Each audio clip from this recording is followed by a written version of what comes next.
questions, queries, quandaries. We're going to address a bunch of those together. To commemorate us, that is, Who Cares, hitting 1,000 subscribers and over 100 uploads, what did we do? Well, basically we put out a call for questions from our loyal listeners on by email, YouTube comment or tweet, and we got quite a nice haul of them. Yes. So myself, Neo from Australia, and of course joined by Ingiga from England, we are going to go through and answer those. We got more questions than we were expecting, so that's been exciting.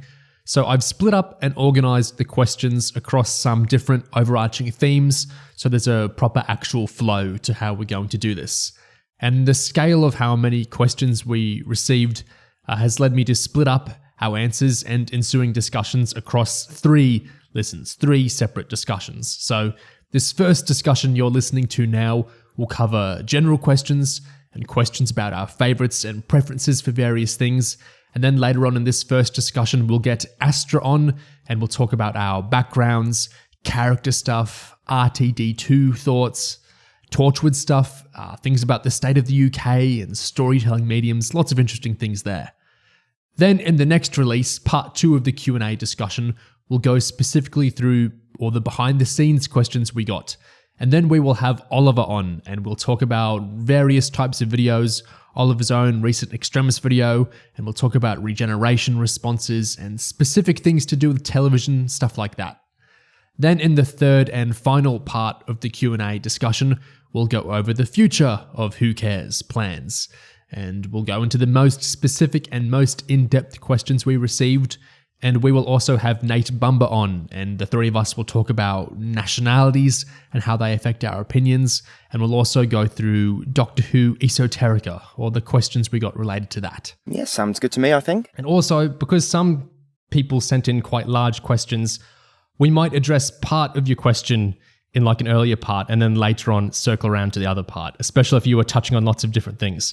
So if it sounds like we're ignoring like 50% of something you asked early on, we're not. We'll just circle back around to it when it fits in with other questions we're going to address as well. Yeah, everything has been very carefully structured, so have faith. And there's a few questions that weren't specifically targeted. Targeted sounds a bit pointed. Weren't specifically asked at a certain guest, but I felt would be answered best with that guest with us. So there'll be a few interesting ones coming up in those 3 guest spots as well. But with that all said, let's start. Part 1, favorites, preferences, warm-up sort of questions. So the first one here, we got a question on YouTube from Emily Desforges. Emily asks, how did you get into Doctor Who and what about it appeals to you the most? Let's tackle the first bit first. Gig, how did you get into Doctor Who? Okay, well, my story is probably the less interesting of the two of us. I was just bored and poking around iPlayer one day in 2010. It was on Nintendo Wii, funnily enough. I was just really bored one afternoon. And Series 5 had just started. And I wasn't really into Doctor Who at that point. I was just, but I was vaguely aware that it was the kind of show where you could put it on just randomly and have a good time. So I was looking around and, actually before then, I'd seen some of the hysteria about Matt Smith being announced as the Doctor to take over Tennant. And because I wasn't actually watching the show, of course, I was outraged. This is terrible. You can't just replace David Tennant with this Twilight-looking guy. And, all of that, all those bollocks points of views. But anyway, by the time I saw 11th Hour just sitting there on iPlayer, I was like, oh, why not? Okay. I clicked on it and boom, rest is history. So yeah, I picked up the rest of Series 5 from then on, and then I got into the rest of the show, and yeah, lots of fun. Had you seen the controversy about Matt Smith spitting on the the Eccleston TARDIS console? I had not seen that. I think to this... Oh, wait, yeah, I know what you're talking about now, but no, I had not seen that. I had no idea what you're talking about. He spat on it. How could he? He was literally spitting on the past of the show. Yes, I blame Moffat for specifically writing he spits on the console into the script. Only he would do that. The way I got into the show, I'm sure I've talked about this, I think, more than once before, but I'm happy to repeat myself. So it would have been, I think, 1999, maybe 98, probably not, probably 1999. I was just a kid and watching TV one afternoon, and it was the ABC, which is the Australian public broadcaster, which always used to run Classic Who reruns. Well, it was just Doctor Who then, because New Who hadn't yet begun. And it was the last episode of the greatest show of the galaxy. And I really vividly remember the gods sequence where Sylvester is confronting the gods and they look so imposing, and then, it's the ending of the episode. It's one of the childhood memories I can kind of recall fairly vividly. And I thought that was really cool. And so sometimes I'd watch Classic Who episodes repeated on the ABC from then on. And also my mother was really into Doctor Who when she was younger. And so she liked that I was into it. And so sometimes we'd rent out VHS of different episodes and whatnot. That's how I got really into the TV movie. I really, really liked that one in particular. So we lent that from the library a couple of times. And then eventually Christopher Eccleston's series started, and I loved that. And then David Tennant stuff started, and I liked that until I didn't. And I got out of the show for a while after the Series 3 finale, which I really didn't like at the time. And just a few other things about the show were kind of irritating me. I kept up with Torchwood, which I've always loved. And then I got into some of the esoterica stuff, the Paul McGann audios and whatnot. And then it wasn't until 2013 that I wound back into the show, because I heard about that whole John Hurt thing. And I saw the video clip of it on YouTube, the ending of The Name of the Doctor. And what? John Hurt is the Doctor, and it's really mysterious. Where does he come in the chronology of the Doctor? It was really super interesting, all that stuff, and that fired me back into it. So I rewatched series 1 through 3, and then I watched all the stuff I hadn't watched before. And I ended up liking the Moffat stuff quite a lot more than I liked the Tennant stuff. So that was a nice surprise. And I also really loved series 4, the one Tennant series I didn't watch live.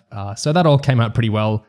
And then, I've been watching it normally ever since. Yeah, I think having parents who are into Who is probably a big... it probably increases your likelihood of getting into it earlier in life.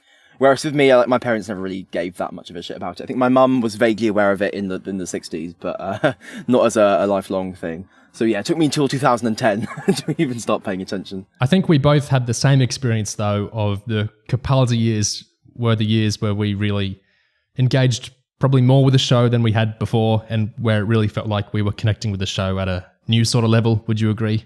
I'd say I was engaging with it a fair bit during the Smith years too. I mean, probably just because of the momentum of getting into it at that point, and that carried through into the Capaldi. But the excitement I had over the Capaldi years was, massive, just because of what it was presenting and promising. So yeah, that probably supercharged me a little bit. Series 1 and Series 8 and Series 9 are my favourite series, and they're also the series I guess I have the fondest memories of experiencing. Those were really special series, weren't they? Yeah. But there was a second part to that question from Emily, which was, what about it appeals to you the most? I was chewing over this one for a while because I find it quite difficult to answer.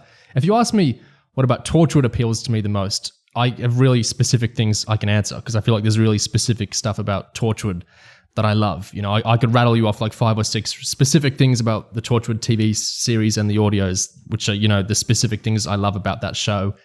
And I was kind of struggling what I would say for Doctor Who. I think you have a good kind of answer to this one, though. How would you respond to that? Do I? Well, okay, I think because Doctor Who isn't really one show, it's a bit difficult to come up with a summative thing that defines the appeal of all of it over all the years, and you don't necessarily like every single era of it, or every single iteration, but I was still thinking about it, and I guess if I had to come up with a summative thing that links all the various Who's that I do like, it's the collisions of ideas, because it's not only baked into the premise of the show with the changes of settings, but also the Doctor as a character is someone who constantly comes up with ideas, and he is constantly bringing companions, people from one setting into another. So you've got collisions of settings, like worlds, environments, types of character, types of people. So yeah, I guess it's always a show in which you're going to have new things coming at you constantly, and those might spark off each other in really interesting ways. And I think it just has a combination of elements like that you can't quite get anywhere else. I also think there is a kind of, I'm wary of overstating it, but there is a kind of lack of hierarchy in Doctor Who, at least compared to a lot of other things. There's a lot of fandoms where if you said something like, there's no canon to any of this, then it would just be beyond a preposterous thing to say. But in Doctor Who, that's at least that's a position people will have heard of. And, there's, people will be aware of this position, even if they don't agree with it. It's not like a crazy thing to say. I like the kind of audience empowerment side of it. I like that there's been very, very strong ethereal and creative voices that have ran the show or the books or aspects of Doctor Who over the years in really different ways. And I really love that it's one of those series where you can see really strong creative visions that were really different from each other have kind of ruled the roost over different eras. And I find that really interesting to compare and contrast all that sort of thing. And of course, the scale of it in terms of time and space, I guess, because Doctor Who covers a lot of different things. I like that kind of works as a prism to view all sorts of different things throughout it. It's very easy to talk about differences from different times or different styles or different genres through Doctor Who, through how Doctor Who has changed or its offshoots have changed. So it's very expansive and it's relatively free of hierarchy compared to other things. And I love a lot of the specific voices that have done a lot of it over the years. Yeah, I think the fact that it allows for multiple iterations of itself and different interpretations, and it's not beholden to, like you say, a continuity or canon that much in the way that a lot of other kind of large media IPs and such are. I think that gives it a bit of a spark that it has that a lot of other things don't quite have. It's more of a playground, I think. Yeah. I know we sometimes qualify a bit or maybe roll our eyes a bit at the premise that Doctor Who is about change. But at the end of the day, like compared to other things, it kind of is. It's more about change than a lot of other things. I would really push back on the kind of vision of change that some people kind of conceive of it as having. I don't think it's changed that much in a lot of ways, but at least it's the kind of thing where recasting your actor and like doing a complete washout of all the creatives making something is not weird to do. It's something that happens sometimes. You look at when when Star Wars tries something relatively different, it's kind of a Chicken Little sky is falling scenario, I think, to some people. Whereas with Doctor Who, even if people don't like the changes, there is a kind of awareness that, well, this happens. Yeah, things sort of start and end, I think, because that's the kind of change that Doctor Who embodies the most. I think the fact that things have specific points where they leave the show or they join the show, and obviously they might not have incredibly well-conceived arcs all the time, and sometimes they do, but I think the fact that you have those transition points where things are just actually over and a new thing starts, I think that's quite helpful, because some other things, like I think with some of the franchises you get this no one's ever really gone effect, things getting dragged out well beyond the point where they should meaningfully end. That's a great point. I love endings. Endings are always my favorite parts of stories. Endings are what I look to. I'm nothing like the 11th Doctor, basically. Endings are what I want to rush to. I love endings. And so I love that Doctor Who has ending after ending after ending. Even some characters alone, isn't that what a lot of people poke at with Clara, that she has multiple endings? I love that. The more endings, the merrier. I love getting multiple endings. Endings are my favorite thing. So yeah, it's like a finite quality to Doctor Who, isn't it? You know an actor is probably going to do 3 series, if not less. I like that. I like that it's always kind of winding towards an ending. I know Peter Capaldi says the show is about death in a lot of ways because of this kind of ominous sense of closure it's always drawing towards with the characters and the eras and whatnot. And yeah, I really love that. Okay, moving on. Another question from YouTube is from Seth May. And Seth says, honestly love and appreciate what you guys do as a channel. So thanks so much. I guess if it's not too personal, like the story of how you guys all individually met each other, like I'm assuming online, like first interactions, impressions, it might be fun to hear. How do you want to answer that one, Gig? Elusively. I would say, well, as a lot of people who meet online, maybe certainly of our generation, I'd say hanging out on the same message boards is probably a good way of putting it. And sort of with us and some of the various guests we've had on the channel, I guess we've sort of formed a bit of a nomadic group. So not exactly necessarily bound to one website in particular, more just bound by a nice little insular, somewhat friend group that we have. In terms of our first interactions and stuff, I would say I'd written this might sound stupid, but I'd written a bit of fanfic I think you'd liked. Yes, that's right. That sort of brought me to your attention. So we ended up sort of corresponding over ideas and such, and then that sort of snowballed into various projects and things that we helped each other with. So yeah, and then we just sort of kept going. Yeah, that's a good way to put it. That's right. And Seth goes on to ask, and I guess maybe proudest achievements with the channel, like fondest memories recording podcasts or favorite podcasts, the reception to certain projects. What have you personally seen as highlights of the experience? I think that's a great question, and I'm particularly interested if we have different answers. So why don't you go first, Gig? I think proudest achievements with the channel. Obviously, my answer to that is going to be limited because 99% of the work that goes into this channel is on Neo's part. That's not true. Editing it, hosting it, doing all... No. It is very true. I'm more of a consulting role. But I think it's been really cool whenever a video suddenly takes off and gets an insane amount of views. I love that stuff like The Tragedy of Yaz got kind of positive, constructive reception from people who are maybe like more fans of the era or fans of like 13 and Yaz and such, and they kind of sympathized with like our analysis of it and everything. I like that we've got kind of a good rep for ourselves. I think that's really cool. People are kind of coming to this channel for stuff that they can't quite get elsewhere. I think that's pretty nice. Fondest memories. I think there have been lots of conversations that I've just had a really lovely time. I loved recording the positive path for resolution with Deadlocked and Tomtit.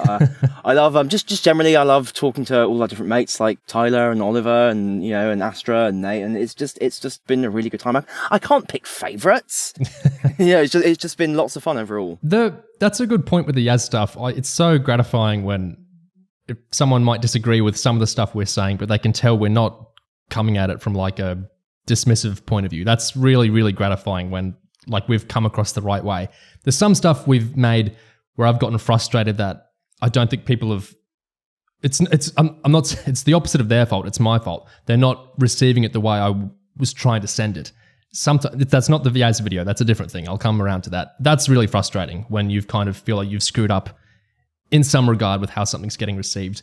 But the Yaz thing was kind of the opposite of that, where we had where we were getting people that were big fans of the character that understood that we were approaching her from a place of, good faith and everything. That was really, really gratifying. It's great when you're heard the way you want to be heard. Yeah, that's right.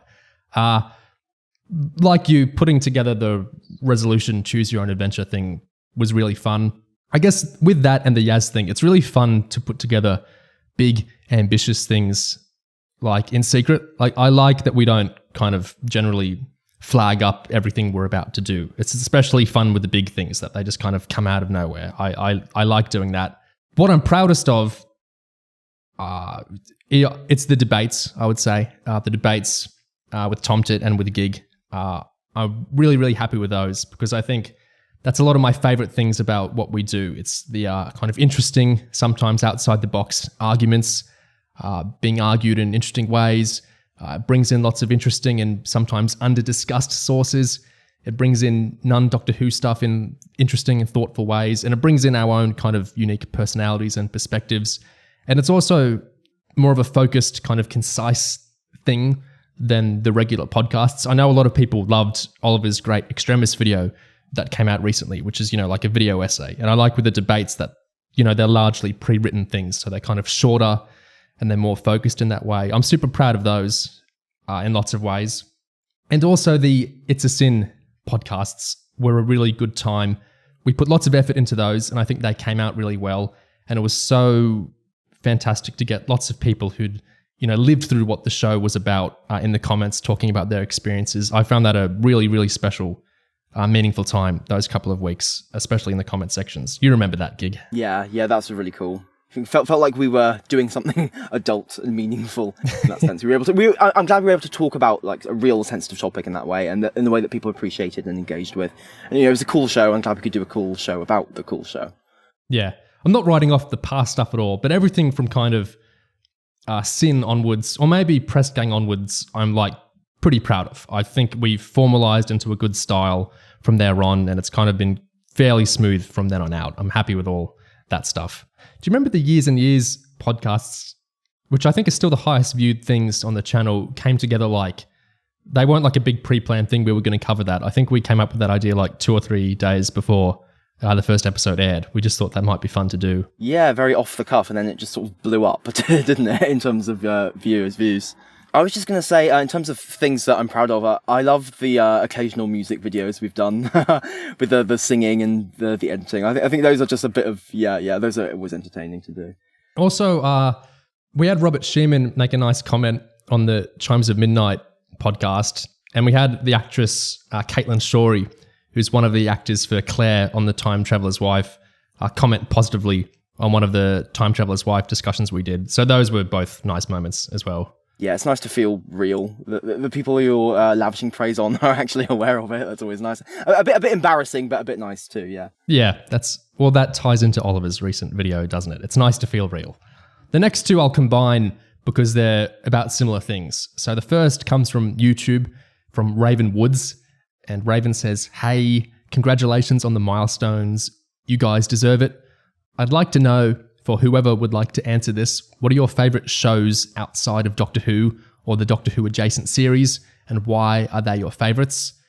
And meanwhile, another frequent commenter, Najawin, asks, and we're going to revisit this question with our guests, but we can answer it, you and me, first. What's your favourite Doctor Who universe piece of work, favourite non-Doctor Who universe piece of work, and favourite academic paper on something completely boring that you find fascinating? So I think this is our favourites of different things. Don't answer video games, by the way, because a later question goes into that. But I think let's open that up to general stuff. Movies, books, whatever, shows. Well, I'll start with a few of my favourite films. I love The Mirror by Tarkovsky. I love Run Lola Run. I love Chicago and Herzog's Nosferatu, which I know you don't like. Favourite TV shows. I like Leftovers, The Young Pope, I, Claudius, The Wire. Favourite authors. Alan Moore, Roberto Bolaño, Anne Carson. And favourite book, probably The French Lieutenant's Woman. Yeah, sort of a quick whistle-stop tour of random things. I didn't really go into them very much, but yeah. We have some shared things. My favourite, I find it really hard to come up with like a specific thing. I find it easier to talk about like authors or directors I like. My favourite directors, Godfrey Reggio, Wong Kar-wai, Jacques Tati, Terrence Malick, Lynch, of course, Ken Jacobs, I really like, Akira Kurosawa. Yeah. Books, I read a lot of non-fiction, but in terms of fiction, my favourite author is definitely Dostoevsky. I also really like Tolstoy and Herman Melville, Hemingway, Cormac McCarthy, all that sort of thing. What I'm reading right now, like for pleasure, for fiction, I've been reading Great Expectations, Charles Dickens, and I'll start watching the current Stephen Knight adaptation when I finish going through that. And for non-fiction, I've been reading through some Alexandra Kollontai stuff. For TV, favourite TV, a lot that's similar to you, Gig. Twin Peaks, The Leftovers, Neon Genesis Evangelion, Brian Fuller's Hannibal, Mad Men, Better Call Saul, The Wire, Sopranos. Also The Simpsons, I really love. And what other comedies? The UK Office, Community, Seinfeld. The show I've been going through right now, just like in my own time, just for pleasure, nothing to do with the channel, is Columbo, which I'm on season 2 right now. I've been really, really enjoying that. It's just fantastic. And I think the last show, nothing to do with the channel, that we both really enjoyed together was House of the Dragon. Yep. Last year, which I thought was just fantastic. For journals and that sort of thing, I read mostly like political, geopolitical stuff coming out of Asia. For that sort of thing. I don't really want to get to... I sometimes read fandom studies and TV type stuff for like the things we talk about over here. It's hard to really think what would be uninteresting. I looked through 2 articles on Orientalism in how Blade Runner does its cities recently. I don't really think that's boring. It's just the most recent thing I can think of that I've read in article form. Yeah, I wouldn't say I really read academic journal articles at all. I do read some random blogs about, like Marxist economics and stuff, but not really journal articles. So yeah, academia in general, just sort of. Now that you before you say anything, now you mentioned Eva, I forgot to mention the end of Evangelion in my favorite films. That's what I was just about to ask you. How come you didn't mention it? Yeah, it just passed. No, I was too ashamed because it's anime. That's why. But yeah, I fucking love that film. That's a 10 out of 10 in my book. No, I think you were definitely one of the reasons I watched that show, and it's some of the best character work I've ever seen on television. There's lots you can discourse about there, but really stunning character stuff. Yeah, amazing show and films, some of them. It says, should we answer the favourite DWU piece of work bit? As for Najawin asking favourite Doctor Who universe specific pieces of work, I'll tie that into the next couple of questions, which I'll read out now. The first one's from YouTube, from someone called Asher Melville. Asher says, congrats on 1,000. I've only been listening for a few months and working my way backwards through your uploads, so it would be cool to get some big picture opinions from everyone after hearing your more granular discussions. Stuff like what tops your list of TV or Big Finish episodes, favourite writers, favourite doctors, etc. And then from email, we have Vola Disco. This is part of a large question they're asking. They say, Favourite stories or recommendations from the Doctor Who extended lore pit? Be it classic, New Who, Torchwood, Big Finish stuff, or Zygon, when being you just isn't enough. Kiss, kiss, love you all, love all the research and citations and effort put into it all, especially. And then from YouTube, we have Pie Lord, or Humans Born Fresh, who says, apologies if you've gone through this before, as I'm overall a newer viewer. What is each of your favourite classic Who stories? Generally, you all seem a bit more focused on New Who, so would be interested to hear. So those 3 questions, and Narjuan, the kind of linking theme there is, what's your favourite Doctor Who stories, basically? Why don't you start? Okay, well, if we go in order, I'll start with classic Who. I'd say my favourite classics would be The Mind Robber, Curse of Fenric, Power of the Daleks, and obviously some of the big obvious big hitters like, Androzani and City of Death or whatever. But I would say, and Remembrance of the Daleks as well. Basically, stuff like that. Yeah, love them. Yeah, for classic, my favourite seasons are super easy to answer. It's season 25, season 26, season 1, season 2. Are my favourites without hesitation. You have Curse of Fenric, The Mind Robber, Edge of Destruction, I really love. The War Games, I really love. My favourite classic Who writer is David Whittaker. I really like a lot of how Eric Sayward approached the show. I don't think Gig feels the same, but there's something about him that kind of clicks with me. But David Whittaker is definitely my favourite classic writer. I can see how it's possible to appreciate Sayward without necessarily thinking his the writing itself is that great. I can see the appeal, even if the execution is maybe not to my taste. Yeah. But yeah, Fenric, War Games, Edge of Destruction, Mind Robber, that sort of thing, I really like. What about New Who? Favourite New Who's. I mean, I did a big like automatic preference revealer ranking of them once, but I'm not sure how accurate it is. I love Listen. That's probably what I'd put at number 1 at the moment.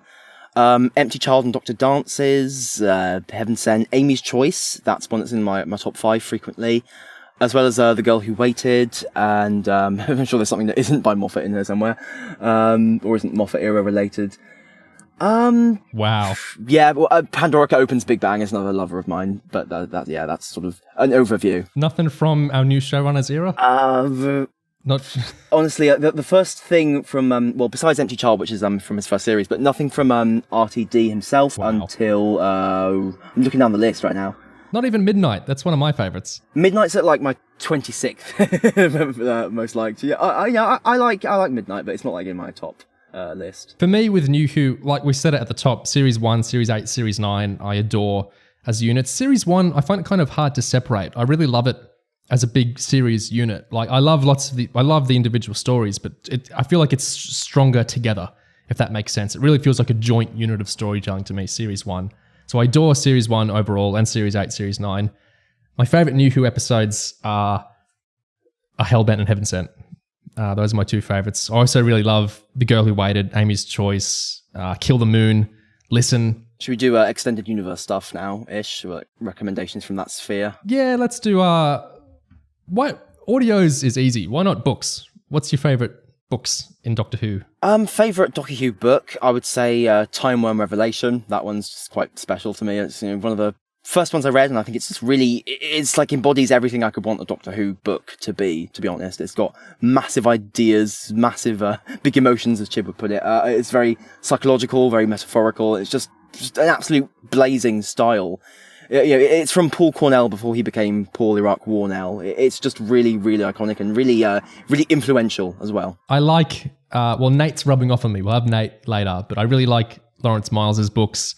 And I really like the 50th novelisation from Moffat and the Rose novelisation from Russell the Davis. And I want to get really more into the books because I've read maybe a dozen of the 8th Doctor Adventures novels, and I'd really like to read more. I really love vampire science out of those. I have a half-finished video on vampire science, and recently one of our friends, The Vacuum of Comets, got a good finished video on vampire science out. So one day we'll have to get our own out, which I think you may have contributed to years and years ago. You've probably forgotten about it. But yeah, I love vampire science as well. I love Lawrence Miles' stuff. Yeah.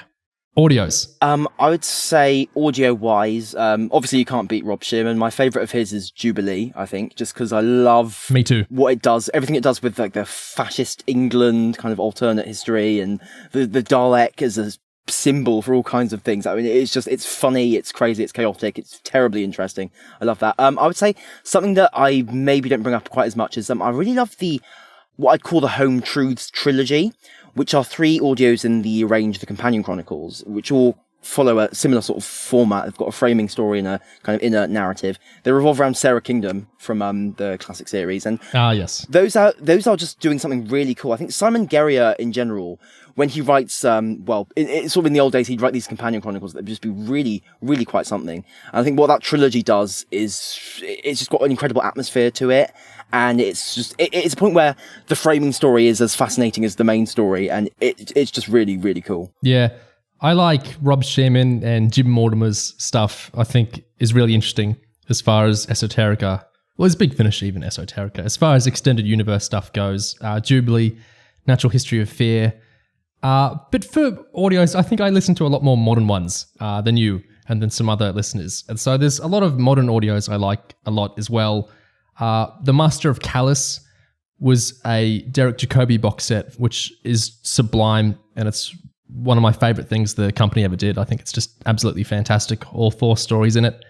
But my favorite audios that I generally listen to are the Torchwood ones, which I think is a pretty consistently strong range, especially the monthly ones they do of those. Some of those ones I really love are We Always Get Out Alive, which is like a Reese and Gwen argue in the car for like an hour, and it's just this great relationship story. 2 perfect performances, a great script. It's just fantastic. Deadbeat Escape, just a brilliant hour of Billis storytelling. It's absolutely fantastic. Lots of Torchwood stories I like. My Guest Tonight, Reese and Yanto's Excellent Barbecue. There's lots of great ones there. Those are the audios I kind of listen to for pleasure, the Torchwood ones these days. So that's some stuff I like. Yeah, from Torchwood, I would say A Hostile Environment from one of the box sets is one that I really like. Along with all those ones you mentioned too. Those are all great as well. Yeah. The next question was on YouTube, and it comes from someone we'll hear from later. But it is it's for you specifically, really. It's from Nate, and it's saying this one's for Gig, but also Neo 2. Top 3 fan films. You watch fan films way more than me. There's only one I can answer with, so why don't you go ahead first? Okay, I have to come clean. I only came up with 2 that I could meaningfully recommend in good faith. I say good faith. Okay, the first one of these 2, it's a comedic kind of half-hour long-ish short. It's called The Auton Stratagem. It's on YouTube, and I find it really lovely. It's charming, it's irreverent, it's funny. It's by Americans, I think, and it's just got this very homemade quality to it. It knows what it's doing. It's kind of self-aware about it, and it's just having a lot of fun. I think the only reason really to watch fan-made Doctor Who stuff on YouTube is for the sense of play, I think, that comes with it, with people who are maybe amateur filmmakers, just really having fun and testing what they can do, trying stuff, being creative.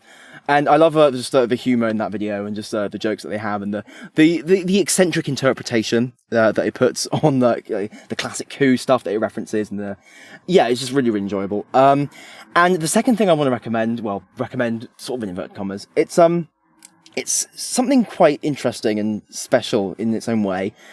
It's called The Second Time War, and it's from a creator called Ronan Cormack, who does a whole series of these. But this one in particular, I think you can watch without any context. It's 2 hours long to start with, and it is one of the most psychedelic things I've ever seen in my life. It is basically this depiction of the Earth being consumed in an inferno of Daleks and Cybermen, and everyone being slaughtered. Basically, the Earth being turned into a wasteland, done with no budget by one teenager, basically, with lots of filters and green screens and JPEGs and all kinds of different sources. Like, he uses footage from a video game at one point, like stock footage being brought in, like all sorts of just insane things happening. And the style that's used, the way it's so lathered in effects and strangely distorted music and audio, it is such a trip. It's Lynchian in some ways. It's actually just insane to witness, and it's paced so strangely. It is so unique. I cannot, it's just such a singular experience. So yeah, I feel like the fact that is so long means it counts for 2. So yeah, that's technically counts as 3 top 3. What's that fan film that has that young fellow like poking a stick at a corpse or something, saying this one has the nerve to still be alive? That one, it's from the channel The Confused Adipose, and it's called The Lost. It's part of his series that he does, and that's got a quite endearing cast of characters to it. Again, it's got that sense of just young people just playing around with kind of Doctor Who ideas and kind of silly things they can do with effects and stuff. In that episode, I love that that same character who you just mentioned. There's a shot where he's holding an umbrella and he opens the umbrella and it turns to a machine gun and he starts just firing his umbrella machine gun around. So yeah, that's lots of fun, I think. There's a great sense of play with fan films, especially from younger people, I think. Yeah.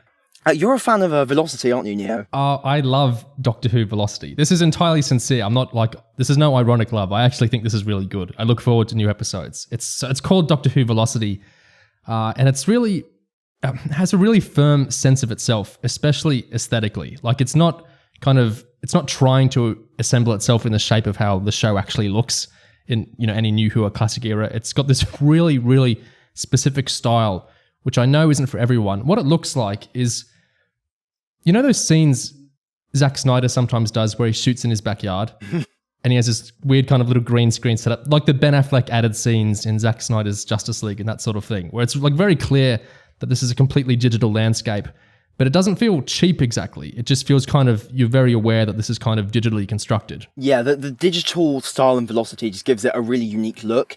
They use color grading in quite interesting ways too. Often it feels very saturated in purple. Yeah. And sometimes they do stuff where just everything is so digital and done with motion capture and stuff. It feels like it becomes a style unto itself. It's not just a cheap way of trying getting around limitations. It's actually its own thing. Exactly. Yeah, I really love it. I think the style is dizzying. I know for some people it's probably off-putting, but they like have an episode that's riffing on Tron, and it's a real Tron kind of style what they're doing. It's just such a completely digital landscape, but they're not trying to like substitute. They're not trying to make this look, like physically tangible in the sense that like an actually filmed in a Quarry fan film is. They're really gone for their own style. I think it looks really, really interesting.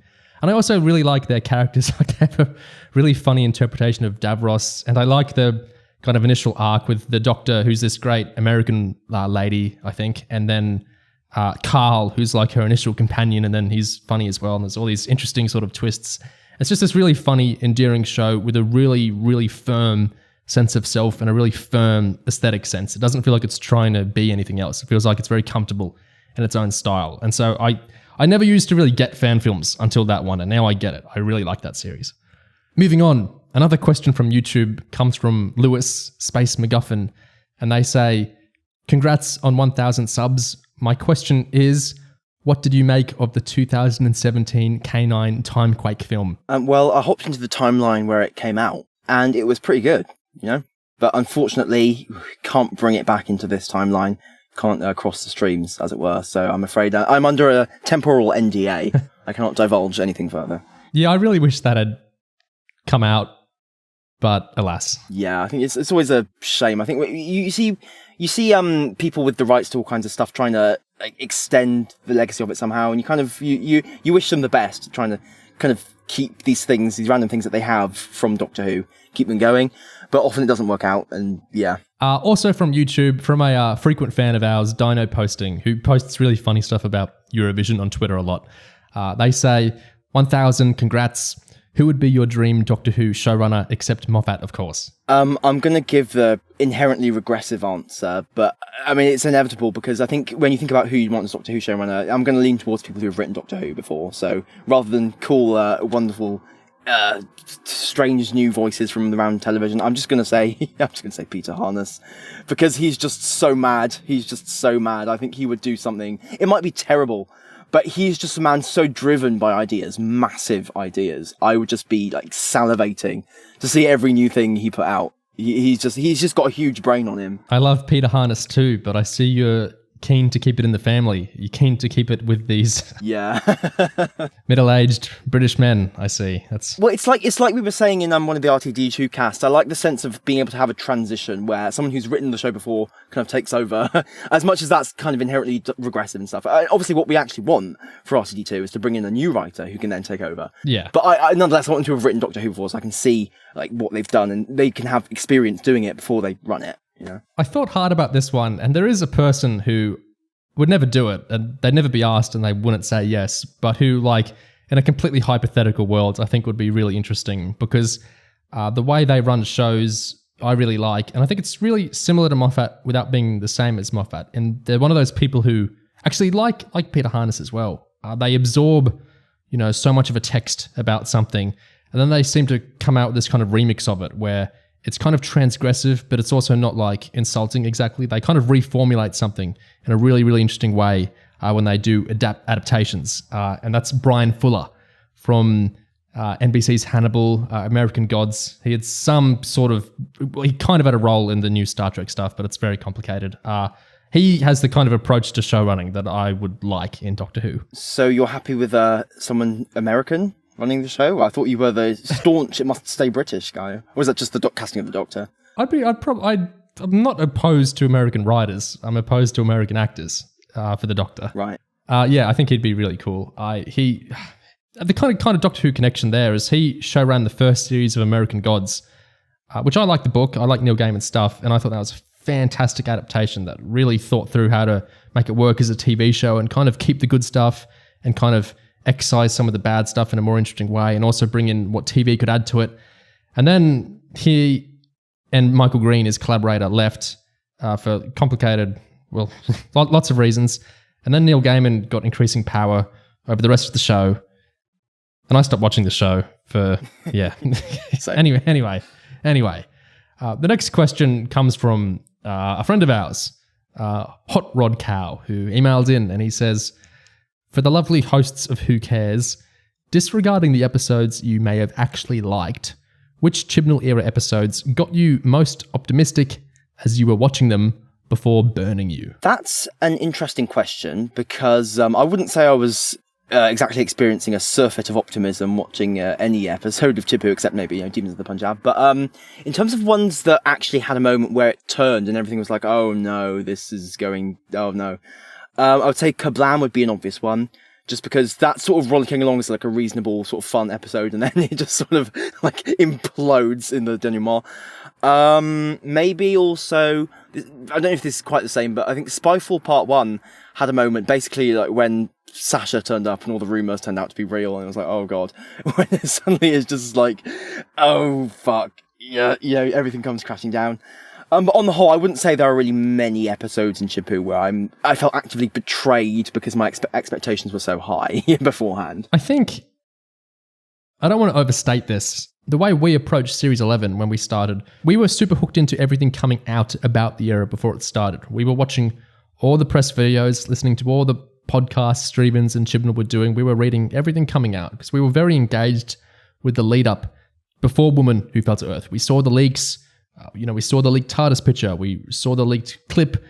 We watched the whole Comic-Con panel. We were very hooked into Chibnall's era before it began, basically, which I feel inoculated us from getting burnt exactly, because I felt pretty aware of what we were getting before even watching Woman Who Fell to Earth, because I'd listened to so much of Chibnall talking about what he was trying to do.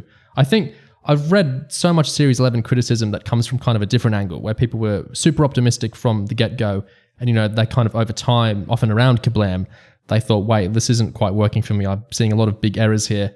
Whereas I feel like for us, we were getting a lot of weird signs. Then that first Comic-Con panel he did, we basically did the online equivalent of looking at each other and going, what the hell is going on here? It's really weird how they're talking about this show that they're making. And so I felt kind of pre-burnt, if that makes sense. Yeah, especially considering we'd kind of got it into our heads that maybe Series 11 might do something cool with like being a police procedural or whatever.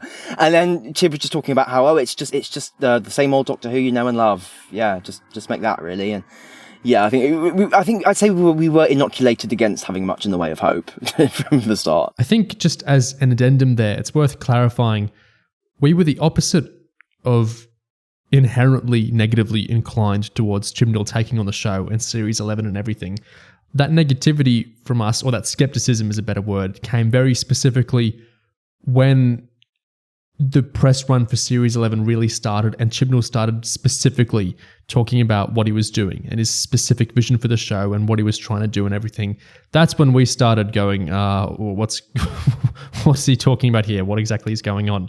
Before that, especially in 2016, 2017, when the announcement first happened that Chibnall was taking over the show, we were open to it. I'm sure you remember that myself in particular, I defended Chibnall's hiring a lot, and I was defending to plenty of people, to friends of ours, to random people, why this could make sense for the show, why Chibnall could actually do really cool things with the show, why this was a logical hire and why I thought this had the potential to be a really fantastic run. I was very defensive of Chibnall back then, and that wasn't out of some inbuilt need to I think the show has to always be good, and Davis was good and Moffat was good, therefore Chibnall was good. It wasn't that. It's because I did believe in Chibnall. I've liked a lot of his previous work, and I think a lot of his other work does hold together well, and I thought he had some really specific skills and interests that I thought could key into Doctor Who really interestingly and really well. So I was very defensive of Chibnall, I suppose, when he was first hired. So I had the opposite of an inbuilt negativity towards Chibnall. It wasn't like I was going into the era to hate it.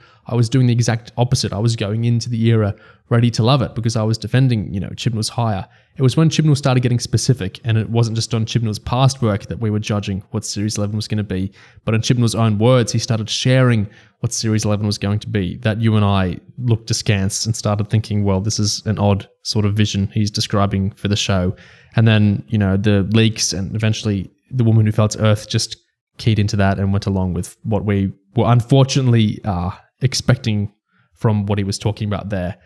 But to just straightforwardly answer Hot Rod Cow's question, Fugitive of the Jadoon kind of burnt me because I was enjoying that one until I wasn't. Yeah, that's a good example, actually. That's a really good example. That's one that seems to have its own story going on with Ruth and Lee and everyone, and then it just sort of turns into a big lore fest. And then it actually just falls apart as a story. There isn't really much of a plot in that episode. You come the third act, it just sort of fizzles out. Really, really fizzles out. This was where, I know it's ancient history now, but a lot of people were approaching some series with big, it's going to be different this time. And, this time it's going to work this way. And I always felt like, in 2018, I was very open to that. I felt like we had a good idea of what the era was going to be from listening to Chibnall explain it to us many times. But, we were still... I was giving the benefit of the doubt a lot. But when you come up on 9, 10, 11, 12 hours of TV, I feel like it's kind of, they produced and sold hours upon hours of TV. It's very fair to judge. In their third series, there was a lot of talk about, well, we need to treat this differently because it's a third series. Maybe some people set themselves up to get burned a bit by the time the end of the era rolled around, because I think there was always a lot of talk about how, this time Chib's totally going to pay off this thing, or he's totally going to resolve this thing, or he's totally going to do this or make something out of this, and it never really happened in any of these examples. So yeah, but I wouldn't say we were really ever expecting that to happen. Yeah, I think that's part of the idea of our Tragedy of Yaz thing as well, was to chart.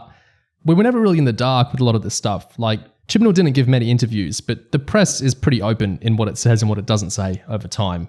They always do those huge press releases on the BBC Media Centre before a series starts. And everyone's kind of clear in what they're saying and what they're not saying before a series starts. So, I don't know. I've never really bought into this. You've got to completely vacuum your mind out when approaching something because they're telling you what to expect, really. So, yeah. Anyway, on YouTube, Jedi Spartan 38 says, since you've talked about several early Big Finish audios, have you ever listened to any of the ones that have David Tennant in the cast prior to his casting as the Doctor? The 10th Doctor, of course, they mean.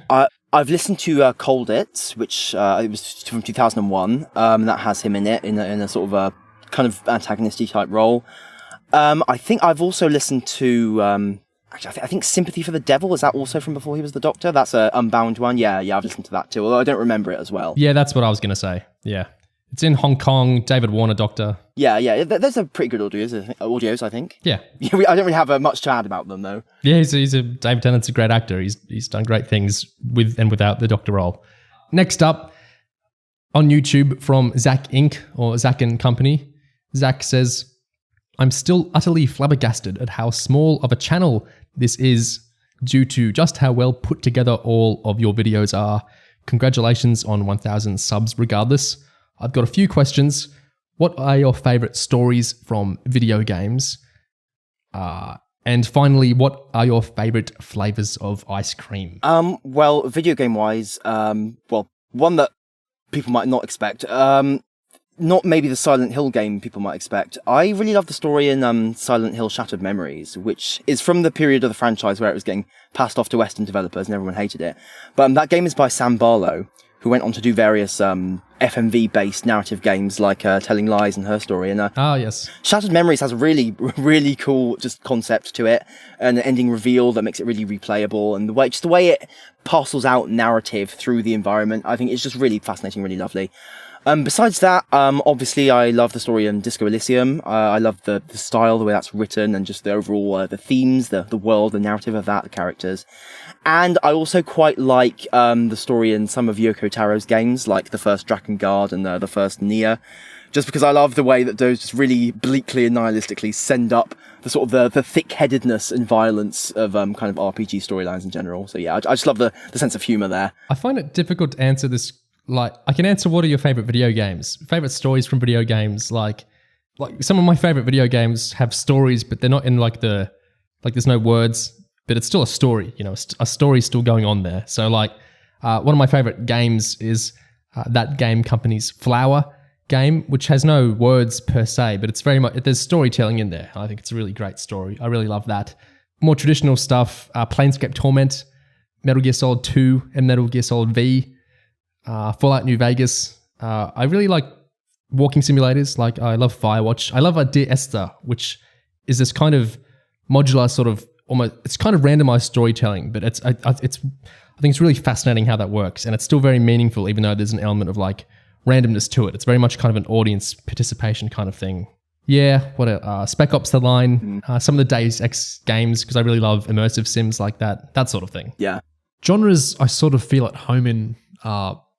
Well, you know how we talk about this sometimes. Our friend Nate talks about this as well.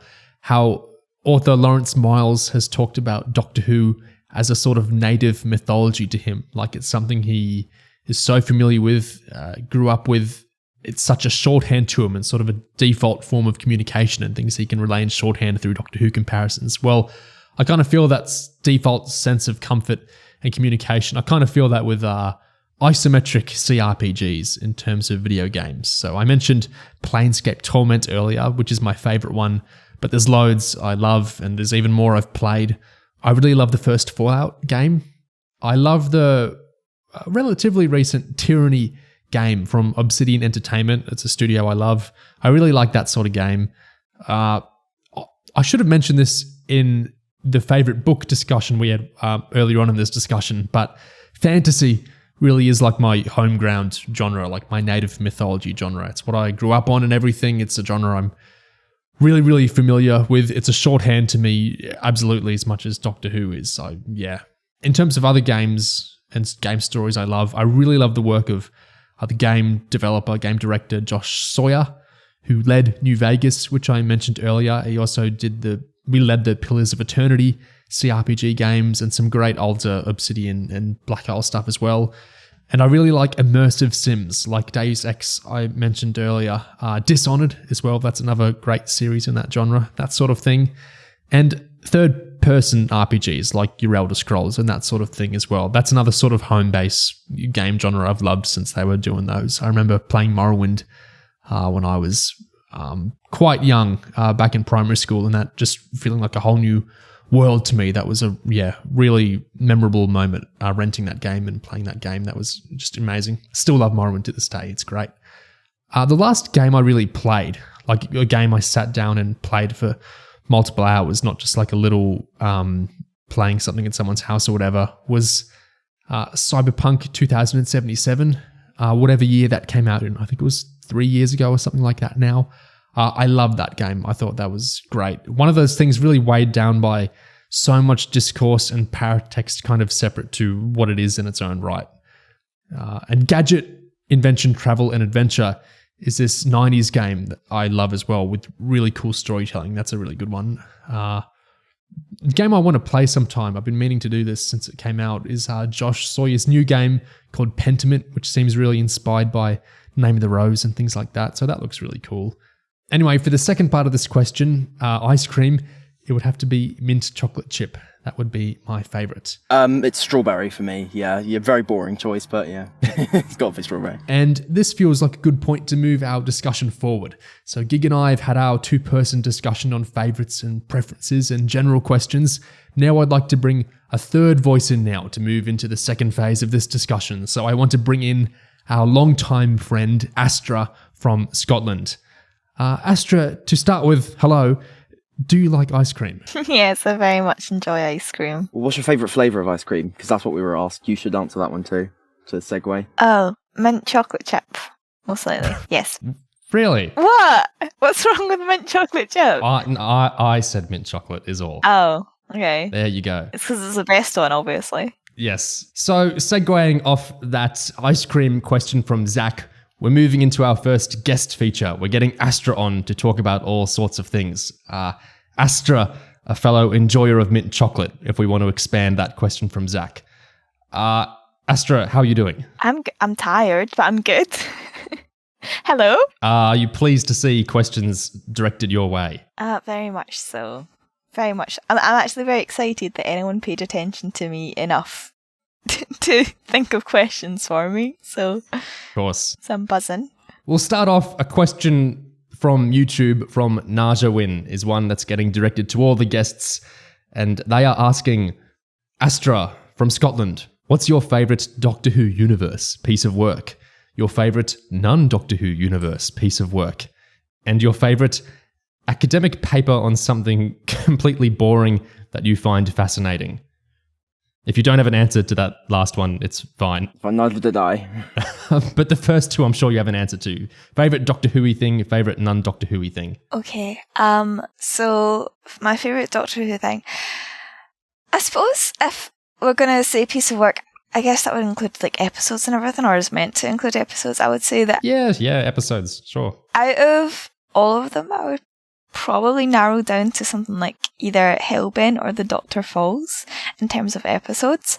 I've read a lot of Doctor Who books, like a lot of them. I would probably say, just off the top of my head, I really, really enjoyed Camera Obscura from the 8th Doctor Adventures. But there's... Is that Kate Orman? And that's isn't that one Lloyd Rose? Ah. Yeah. That's Lloyd Rose, and she only wrote like 3 books, I think, for Doctor Who, but they're all brilliant. And then, just for completeness sake, favourite audio? Why did I even say that? I can't even think of one right now. Is it a McGann one? Yes.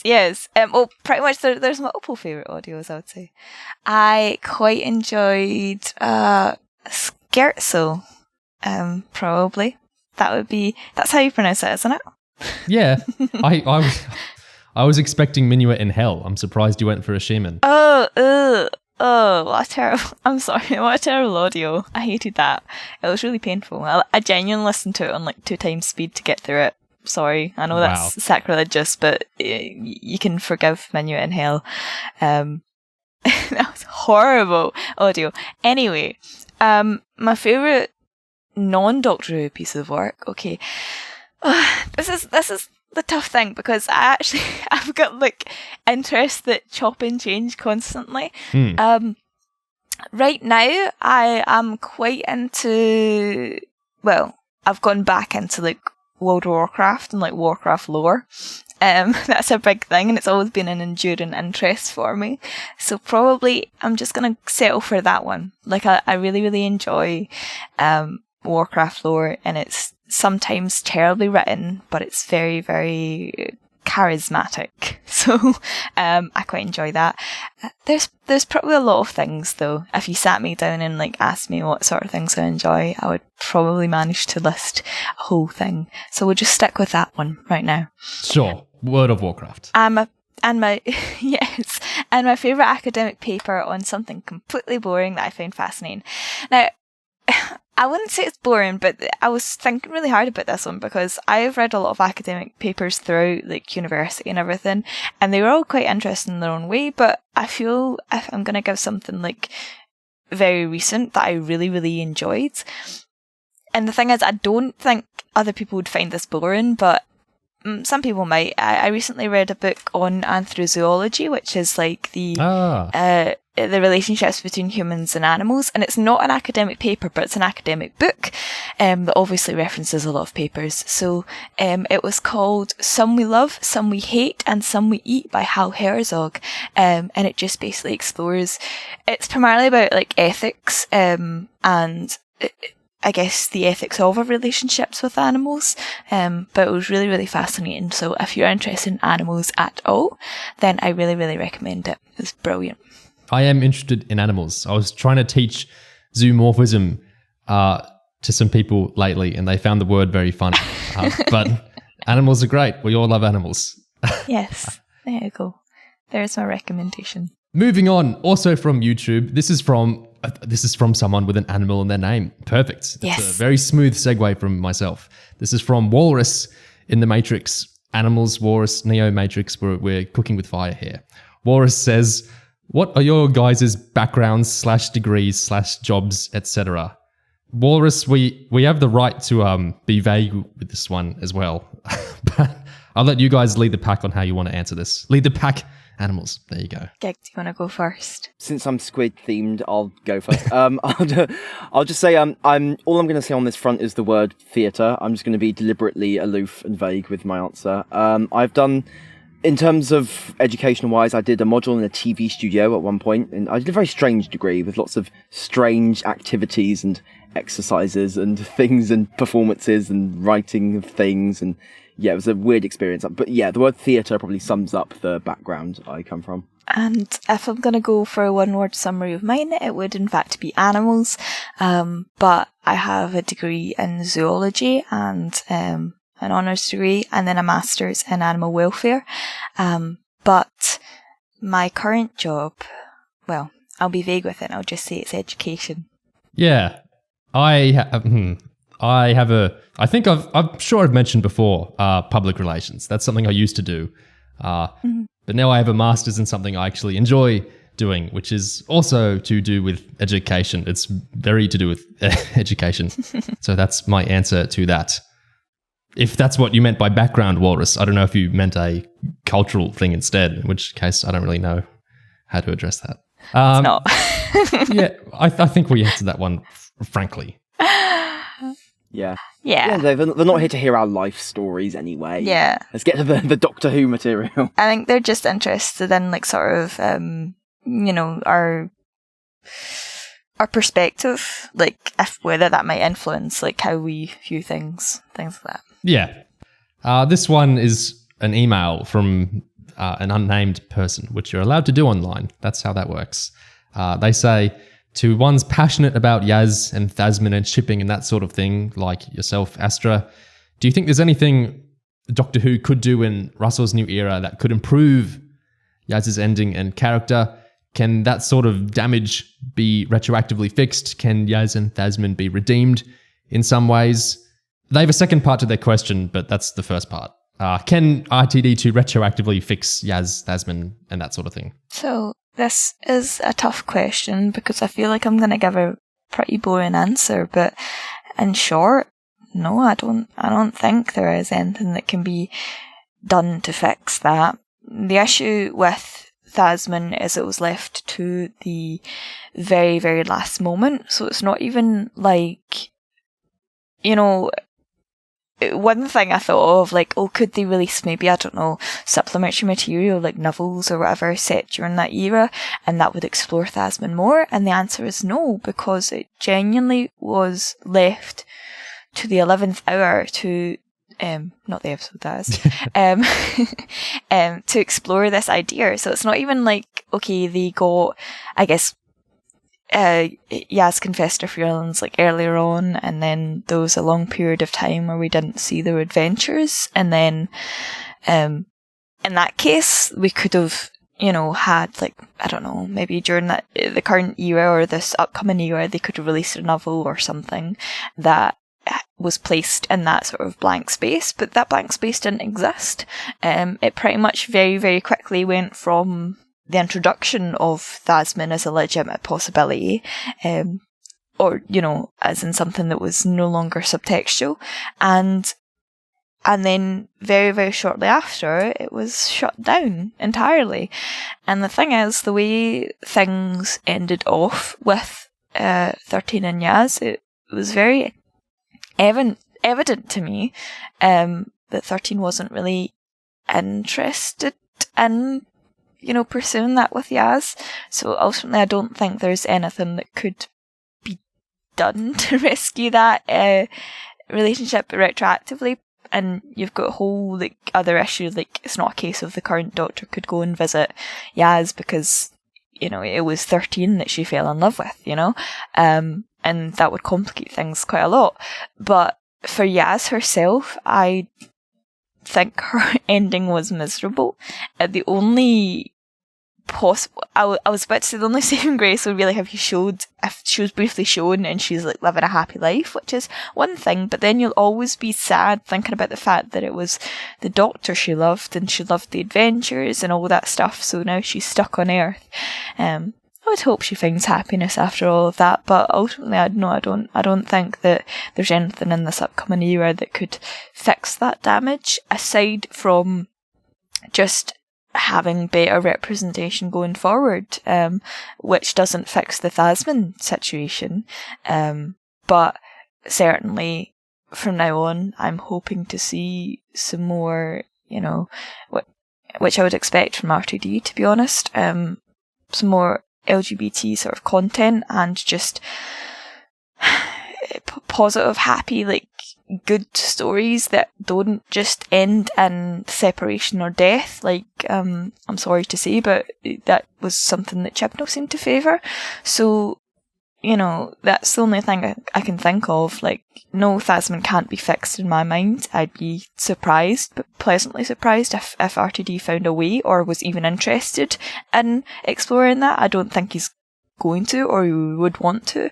But I think ultimately the main focus now should just be better and more positive and more thought through representation going forward. Because ultimately Thasmin suffered from the fact that it was an afterthought that they very quickly forgot about at certain points.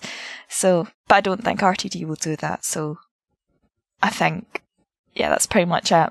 Thasmin is dead in the water, I'm afraid, but that doesn't mean the opportunity for representation is. That was quite incisive. Wow. Yeah, I agree. I would say even if Davies does bring Yaz back in some way, which I don't expect him to do, I think you can't change or fix what Chib actually did. You could make story out of trying to address it somehow. Like maybe you could give Yaz the voice that she didn't have in her last scenes. You can have her talk about, you know, how much of a kick in the teeth it was, what the Doctor basically did to her, dumping her. But that doesn't really fix the story, the original story, or Thasmin itself. I mean, I'd like to see Yaz with a new girlfriend, honestly, but not in a rebound from 13 kind of sense, just in a actually moving on from 13 sense. Yaz could go hook up with Mother, Kate. Oh. Right. I wonder what the hell you were talking about then. Yeah, let's not continue down that path. This email also says, this is addressing us three, and only us three. For everyone on the Torchwood discussions, do you still keep up with Torchwood? Why or why not? Do any of the rumoured RTD2 spin-offs appeal to you? Let's go alphabetically. Astra, Torchwood, spin-offs. So, do I still keep up with Torchwood? Truthfully, at the moment, no. But that's not really because I've completely lost interest in the concept. It's just because I'm very busy and at the moment I'm just exploring other stories and things like that outside of Doctor Who. I will eventually get caught up with Torchwood and some audios that have piqued my interest. But I must admit I do have mixed feelings on Torchwood after... Well, I won't delve into it, but after sort of the whole John Barrowman situation, but the concept of Torchwood at its core and all the other characters still, you know, very interesting to me. I very much enjoy them, so yes, I'll get caught up at some point. But as of right now, don't ask me about anything very recent because I probably haven't listened to it. And then just to cover the RTD2 spin-offs. As far as I'm, what are is it just the unit one that's been, is there any others I've missed? There's rumors of I keep seeing like different ideas here. There's been weird reportings of, like, originally there was these reportings of there's going to be a Sea Devil show and there's going to be a Dalek show, there's going to be a Cyberman show, which I assume is like misreporting of maybe there's going to be some sort of anthological monster show.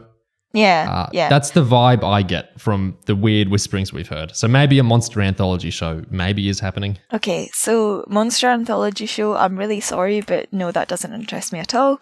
Unless if it's real and if it comes out and it's getting rave reviews, then okay, I might give it a try. But I've got to be honest, it doesn't appeal to me. Sorry for all the monster fans out there.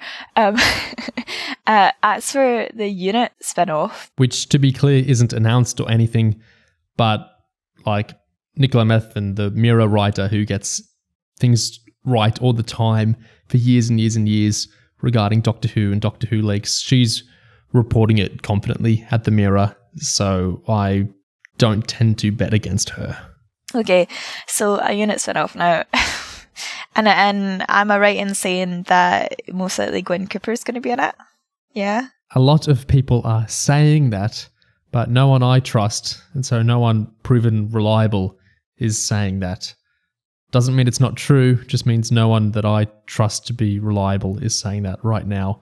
But it is kind of a discourse in its own right, since so many people are kind of taking that as what's going to happen. So it is sort of a topic anyway, despite not really having any proof or merit or reliability yet, at least. We don't know. Like, I mean, it's not clear. Like, yeah, some of the dodgy sources are saying that, not the real ones. Right, okay, I'll sort of talk vaguely about the concept of a Unit show. That does not appeal to me either. I'm really sorry. So actually, I spoke about this quite recently. So the issue I have with the concept of a Unit show is that it touches upon, or it should touch upon, something that I think was already really well explored by Torchwood, which is the idea that if you've got people within the Doctor Who universe who know the Doctor and they are dealing with, threats to Earth, etc., if it's just a sort of, weekly runarounds where they're like defeating the aliens and all that nonsense, kind of dull to me. I would rather watch that sort of weekly run around defeating the aliens from the perspective of the Doctor, because there's a lot more opportunity for, bigger and grander things, I suppose you could say. But Unit specifically, now it depends. If this supposed Unit show is a wee bit more adult, like the Torchwood one was, now I don't know if it will be or not, but if it was, then it starts to touch upon the grounds that I said that Torchwood already covered, which is like what happens when there's something genuinely horrific, genuinely bad that could be solved if you're lucky enough to have a time machine and capabilities of space travel and all that stuff. But what happens if you don't have that, and then you have to face the realities of some very, very messed up stuff? And that was something that was very well explored in Children of Earth for Torchwood. The sad thing is that maybe if the Doctor had been there in that particular series, then he could have come up with a very, very simple solution, perhaps, that wouldn't have resulted in all the trauma and the tragedy. But the reality was that the Doctor wasn't there, and they had to put up with that, and it's even directly addressed in the show during one of the intros, that's obviously something that weighs heavy on the characters' minds, that there's someone out there who normally protects Earth, who has the capability of probably bringing a happy ending to that situation, and yet they weren't there. They didn't show up. And that was like a very big and very interesting thing in Torchwood, like the idea of dealing with all this stuff that frankly could, and sort of like, I guess it should be depicted as quite horrific, because there's a great opportunity for aliens invading Earth to be something very, very scary, I guess, if you don't have that technology on your side. So what I'm really saying is, what I'm trying to like boil down to is this whole issue, this whole sort of conflict between the duties of anyone who's protecting the Earth versus the knowledge that there's someone out there that could do it far easier. Torchwood explored that. Unit, if it does, it will just be a rehash of what Torchwood's already done.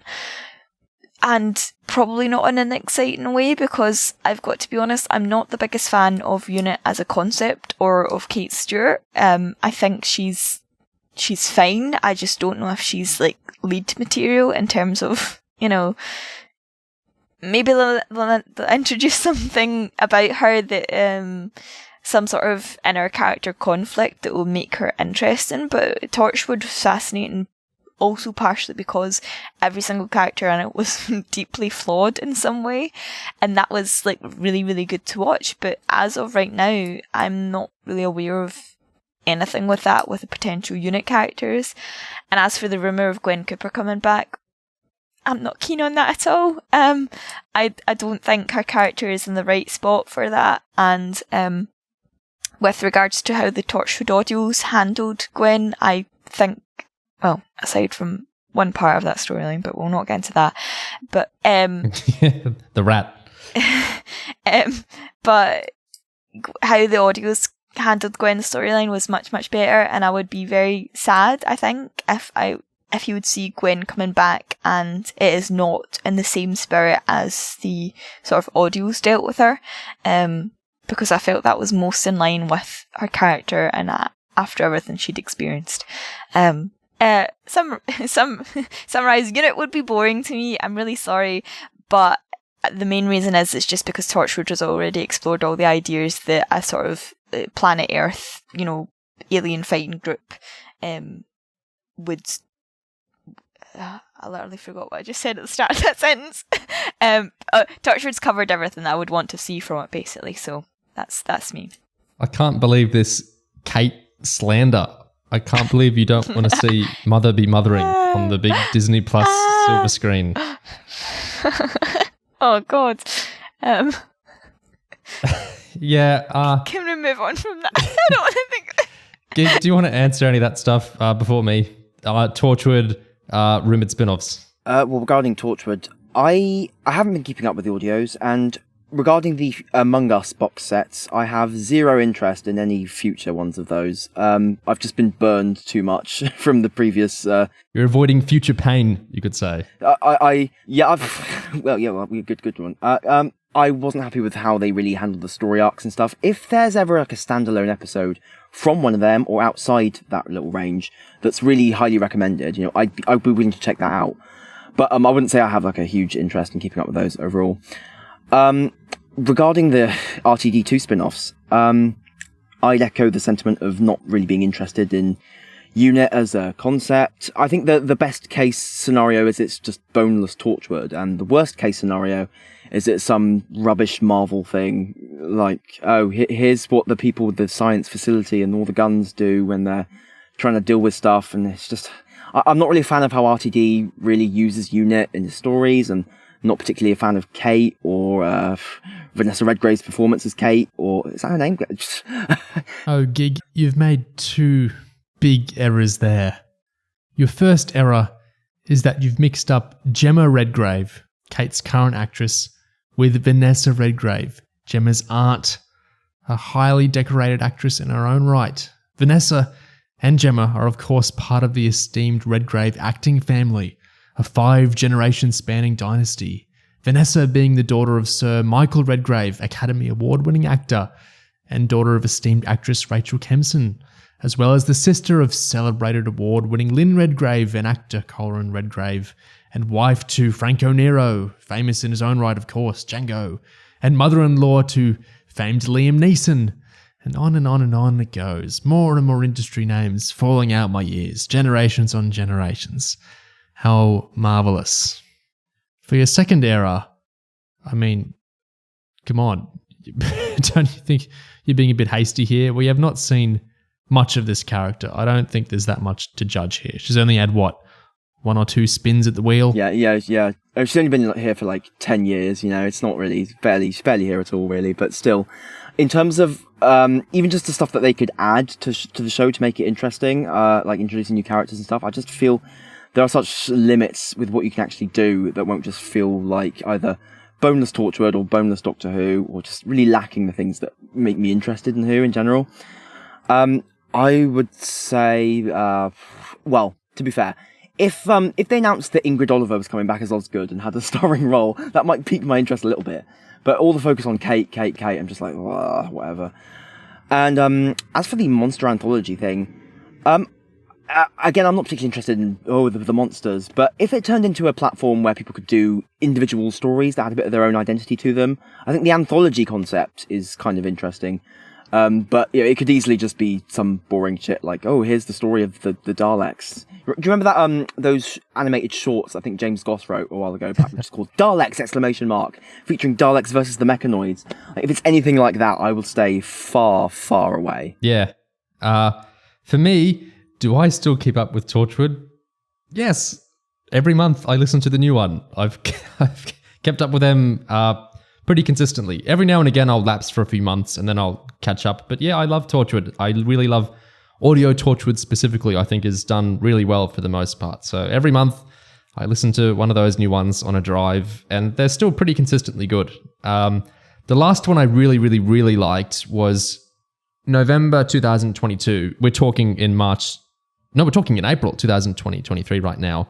The last one I loved was November 2022, a Yanto audio called The Lincolnshire Poacher, which just had a fantastic premise and fantastic sound design and a good script. That was a really good story. I enjoyed that one a lot.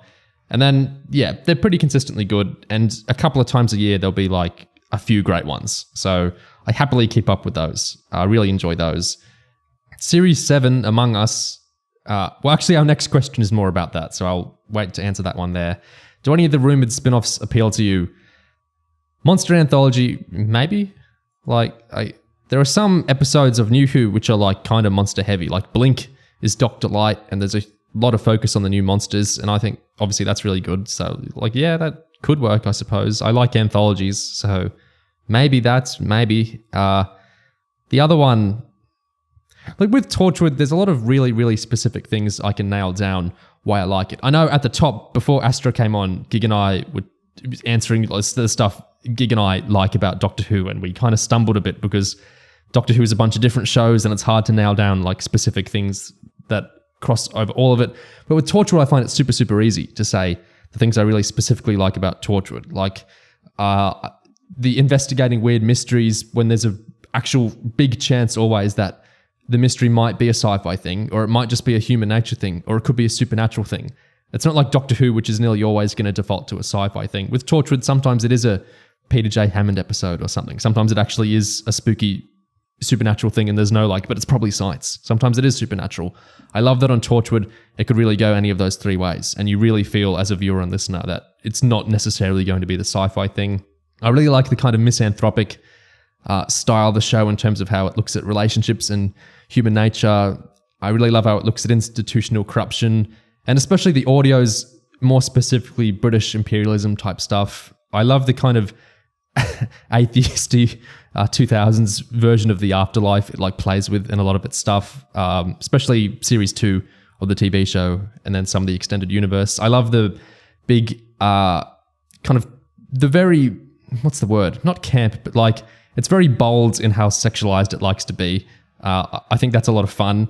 And I like that it's kind of shambolic how it does it, but I like the general idea of having lots of LGBT representation, however it ends up doing it.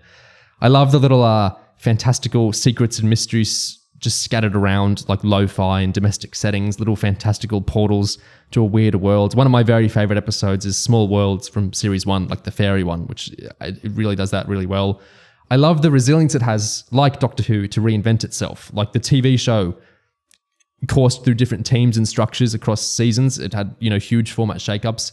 And then the audios itself isn't just a format shakeup. The audios themselves are constantly doing their own shakeups. Like there's completely new casts and there's completely new styles of storytelling. I love that it's Torchwood can be lots of things. And it feels very free to do that, to reinvent itself in the way that I think Gig and I were kind of moaning about. We wish Doctor Who would shake itself up more. I feel like Torchwood does shake itself up fairly often.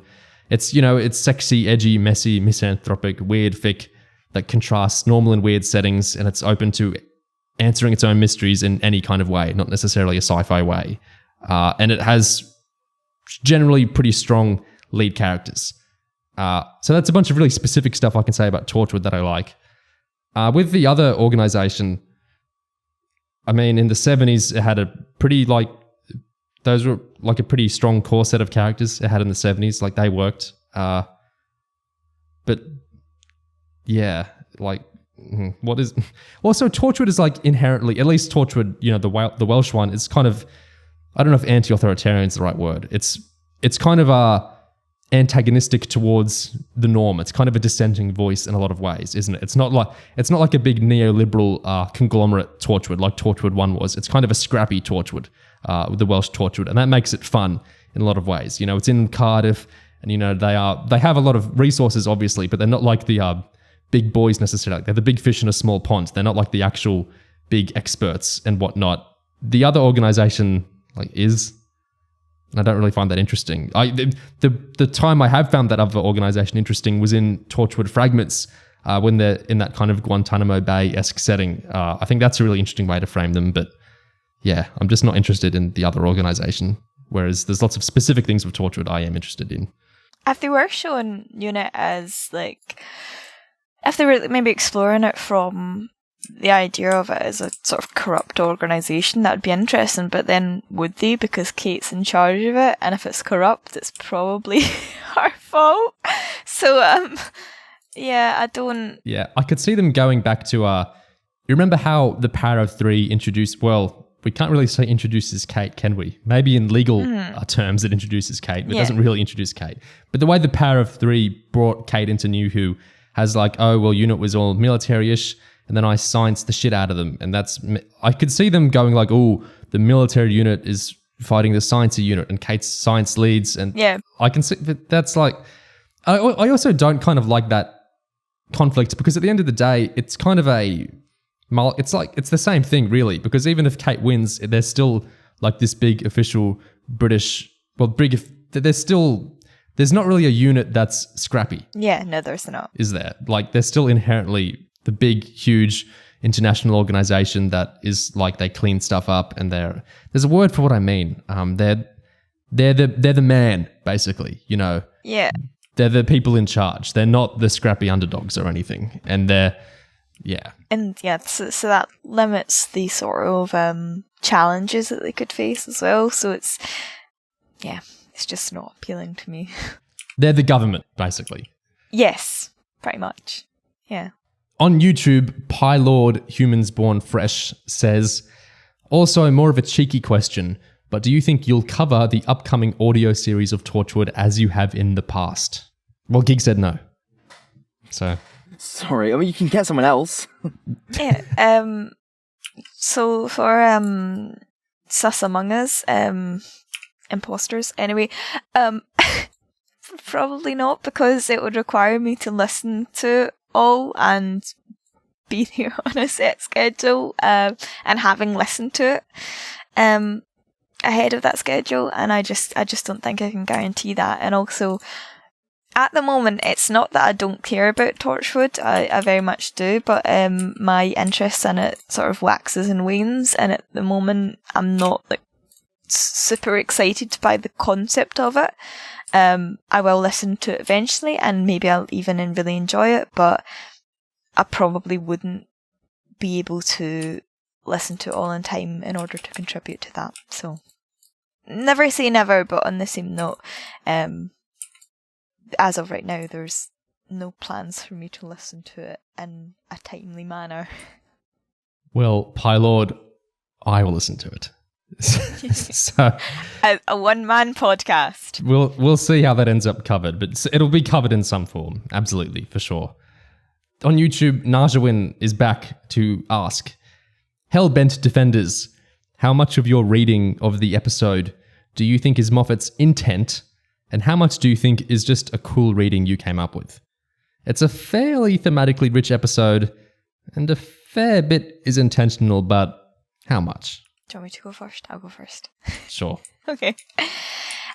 So it's quite an interesting question, because you're touching upon the idea of viewer interpretation compared to creator intent, and that's always a big, I suppose, discussion in any sort of media fandom, I guess.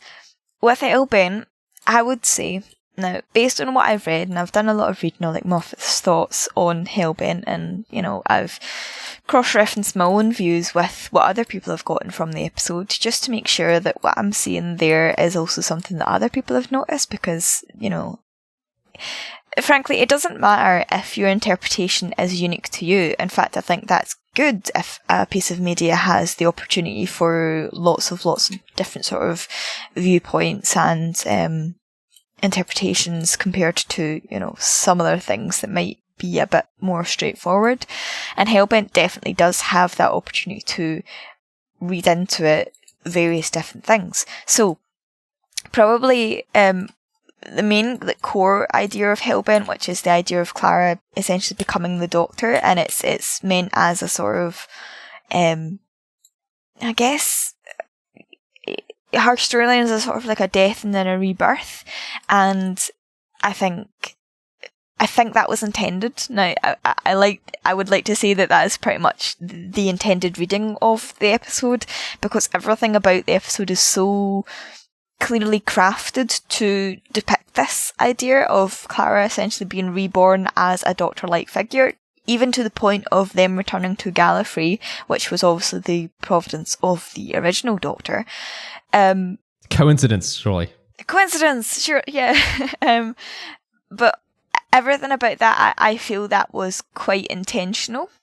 I'm happy to be proven wrong, but I'm pretty sure that was the intended sort of interpretation of the episode. So all of that idea of again, death and rebirth, or regeneration, I suppose it'd be more accurate to say, I think that was intended, and again, just based on what I'm aware of, with what Moffat said. Now, there's an additional sort of aspect to Hellbent that I feel like, as of right now, I don't think I've ever read anything from Moffat that would necessarily directly support this, and I may be wrong, maybe Gig or Neo knows, maybe an interview somewhere, but one big thing that always stood out to me in Hellbent was the sort of meta commentary on how Donna was handled, with regards to the mind wipes.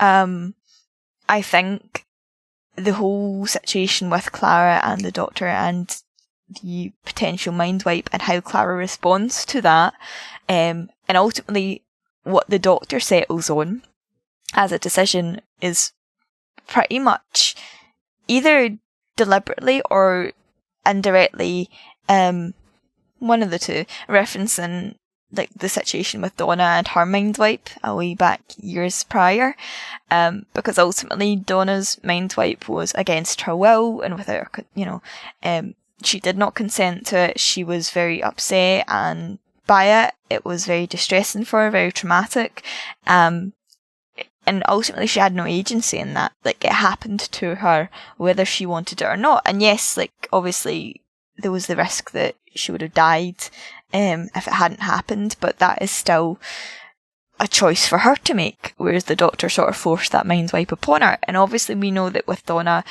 a big thing is that she couldn't, it was important for her that her sort of, the fact that she's special and that she's her self-worth, I guess, that was very, very important to her storyline. And obviously it was a big sort of reset button on all that, all of the confidence and that again, self-worth that she had developed was in a sense reset. So there's those big issues with, at least from my perspective, with Donna's mind wipe, and it wasn't really portrayed as a positive thing in the show, but at the time. But on the same note, the Doctor never really acknowledged that what he did was very wrong from her perspective. It was upsetting for him to lose a friend, but but that's also sort of getting slightly off track. That's a Donna thing, and I feel like that situation was quite negative for Donna. So then you skip forward to Hellbent, and when Clara learns that the Doctor intends to wipe her mind, she directly addresses the fact that she deserves agency. She deserves a choice.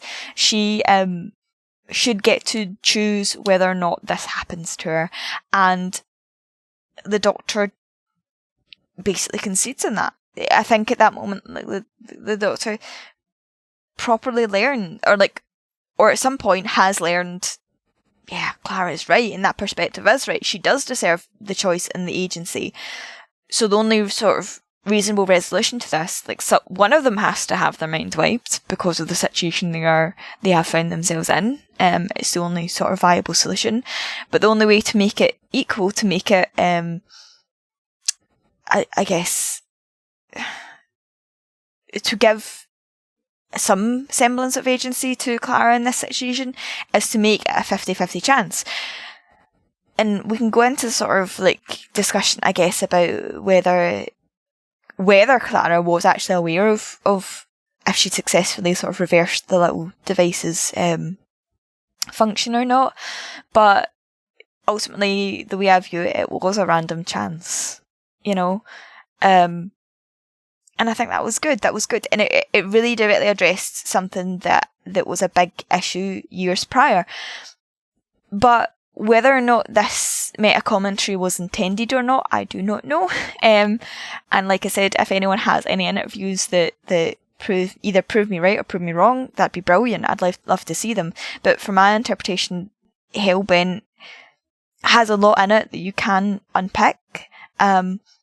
And I think a lot of it was intended, but then of course there are always aspects that we're going to sort of iterate on and like sort of find extra details that maybe even Moffat himself didn't notice that they were in there. Well, I think, we all know Capaldi improvised the Series 8 arc. That's established. Then I think the issue with Series 9 was Jenna was meant to leave with Face the Raven, but for some reason she showed up to the finale. And so Moffat had to find a way to write around this. And, you know, if you squint, you can sort of see how it works. But I think that was a consequence of Jenna kept leaving and then coming right back on set. And Moffat had to deal with that. That's my interpretation of Hellbent's. Gig, what do you think of Najawin's question here? Thing is, even if Moffat had his memory wiped of Journey's End and didn't know who Donna was, and then wrote Hellbent, it is still a response to the concept of the Doctor forcibly mind-wiping a companion. Therefore, it is a response to Donna, like regardless of whether Moffat was thinking of Journey's End specifically or not. And that's the thing. Yeah. I think that you can extend that. Because another aspect of Hellbent discourse and reading that we haven't touched upon is the idea that, which has been explored by some critics, that it's sort of a response to the kind of story that Timeless Children is. Because in this story, you have this whole supposed prophecy and secret about the Doctor's epic past turns out to concern the Doctor and Clara's present. And they mention the thing about the Doctor being half human, and he dismisses it completely. So I think even if Moffat doesn't care that much about that kind of meta stuff regarding, you know, the Doctor's lore and all that stuff, he nonetheless, I think his tendencies as a writer lean him towards writing an episode like Hellbent, which kind of inherently poses a challenge like that to that kind of story, that kind of lore-based story, with a story that is instead about Clara becoming the Doctor. And Clara becoming the Doctor is as explicit gets. So you can't really wiggle your way out of the intentionality with that one. Look at the last shot of the episode. Yeah. So the thing is, I think as viewers, we can draw implications and inferences about what Moffat has written and kind of what the implications for it are, even if those implications aren't necessarily kind of knocking around Moffat's brain explicitly. I don't think that's a big problem. But the actual core basis of, I think, what people tend to talk about with Hellbent, it's all there in the text. It's really not made up. It's not a case of like trying to write our own preferred episodes to replace the one that's actually there. It is all based in the episode itself. Yeah, we do that for other episodes. Hellbent, it's in the text. Yeah, it's because what's the three things we're really talking about is one, it's about like a companion rising to the level of the Doctor. It's about kind of questioning the kind of dynamic of the Doctor is the above and the companion is below, and you know the companion is sublimated. It's not Hellbent. The whole Clara Capaldi arc was about that. Look at Kill the Moon. Is a huge example of that. Darkwater and Death in Heaven deal with that a lot. Last Christmas deals with that a lot. Series 9 in general is dealing with that. That's in the text because there are like very explicit dialogues about that in the era. And then Hellbent, the last shot of it's in the text. Like they talk about this. So that's that stuff that Clara is becoming the Doctor is absolutely there, like right there in the text. The stuff about mind wipes, I agree with Gig. It's how much you say the episode is in conversation with Journey's End specifically, you can debate. I don't think it matters that much because, as viewers, it's going to be in conversation with that if you've seen it. But like Gig says, the point is that conversation is part of the same, the Doctor is the patriarchal, male is superior to the female companion, and the Doctor is the one who gets to have the adventures and get away with it, and the companion they're only human, so they can only do that. It's just another facet of that, which the Clara Capaldi era was all about, playing with and eventually rejecting, and answering with Clara being liberated as her own Doctor figure equal, and then going off with her own TARDIS and her own origin story on Gallifrey and everything. So that, I think, is just another facet of that. The maybe slightly wispier one is when we're talking about Hellbent as a sort of deconstruction, or at least a riff on the idea of like big lore-based, oh my god, there's a battle on Gallifrey and all the lore is going to lore out and we're in the lore zone, and also the death zone, and there's Time Lords and lore and fighting and Time Lords and lore. And is it a kind of a deconstruction of that? I think that's not as much like directly in the text, in that there aren't really dialogues which are super directly about that like there are with the Clara Doctor thing. But also, like, I think the response to Hellbent certainly plays to that. And then the episode has this misconception of being like some hated episode, which is a very niche fan thing. If you go on like IMDb or something, it's a very highly rated episode. Like, it's not a big controversial episode the way that some other episodes are. It's not a Love and Monsters thing. It's not a Sleep No More thing. Hellbent is a liked episode. It's more of a niche fan thing to be like, this was how dare Moffat do all this crazy Moffating. That's a kind of actually a niche view. I think we're a bit blinkered online because a lot of people yell that view, or at least they used to yell it a lot. That's not really the mainstream view or anything. The deconstruction stuff I think is there, but it's less direct than the Clara is the Doctor, equity between the Doctor and companion stuff. I would say the whole deconstruction thing, just a quick point, and Clara become the Doctor, I mean, it ties in with ultimately something that Moffat has been pushing for almost his entire era, the idea that the Doctor, and this like ties in with the sort of rejection of the deep lore, and like the Doctor is the most important, being ever, is the very much so, like, Moffat has been pushing this idea that the Doctor is not an individual, it's an ideal, and an ideal that the Doctor themselves has to aspire to. Like, that's a really, really big thing, like the whole name and, like, choosing the name, the Doctor and all that. So, ultimately it's the culmination of Moffat's thesis that anyone can be the Doctor, that it's not dependent on your deep lore and your Time Lords and all that stuff. It is purely on, do you hold the values of the Doctor? Do you attempt to exude those values in everyday life, etc., etc.? And if so, you are effectively the Doctor.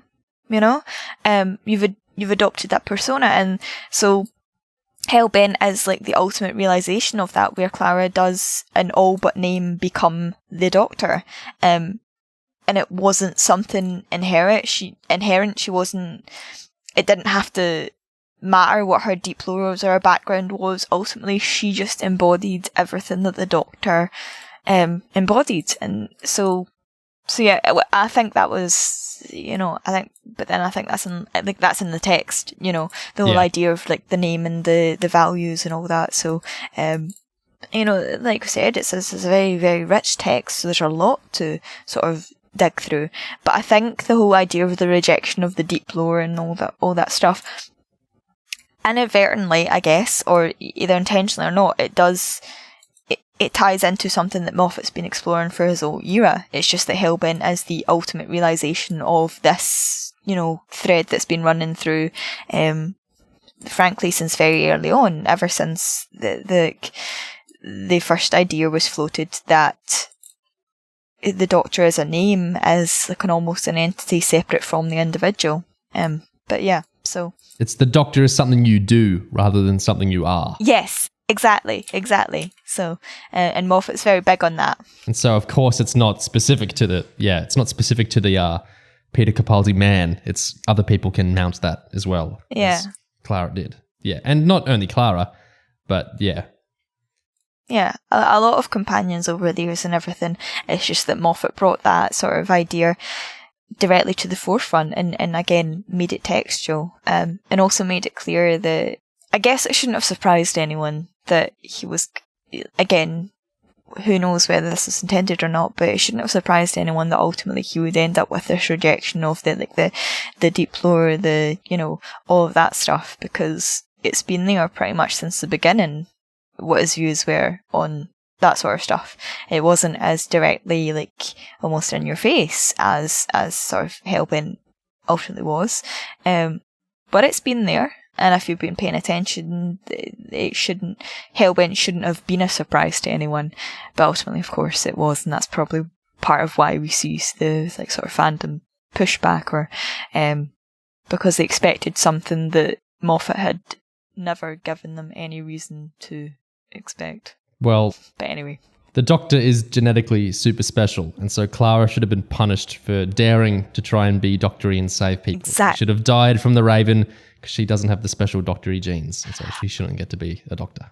I suppose I just want to, like, touch on that idea. I was going to say, like, they were expecting something that they shouldn't have expected.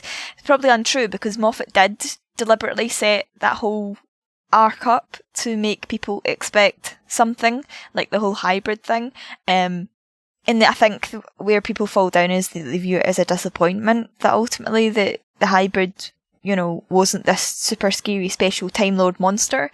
But it was a Cyberman monster. God.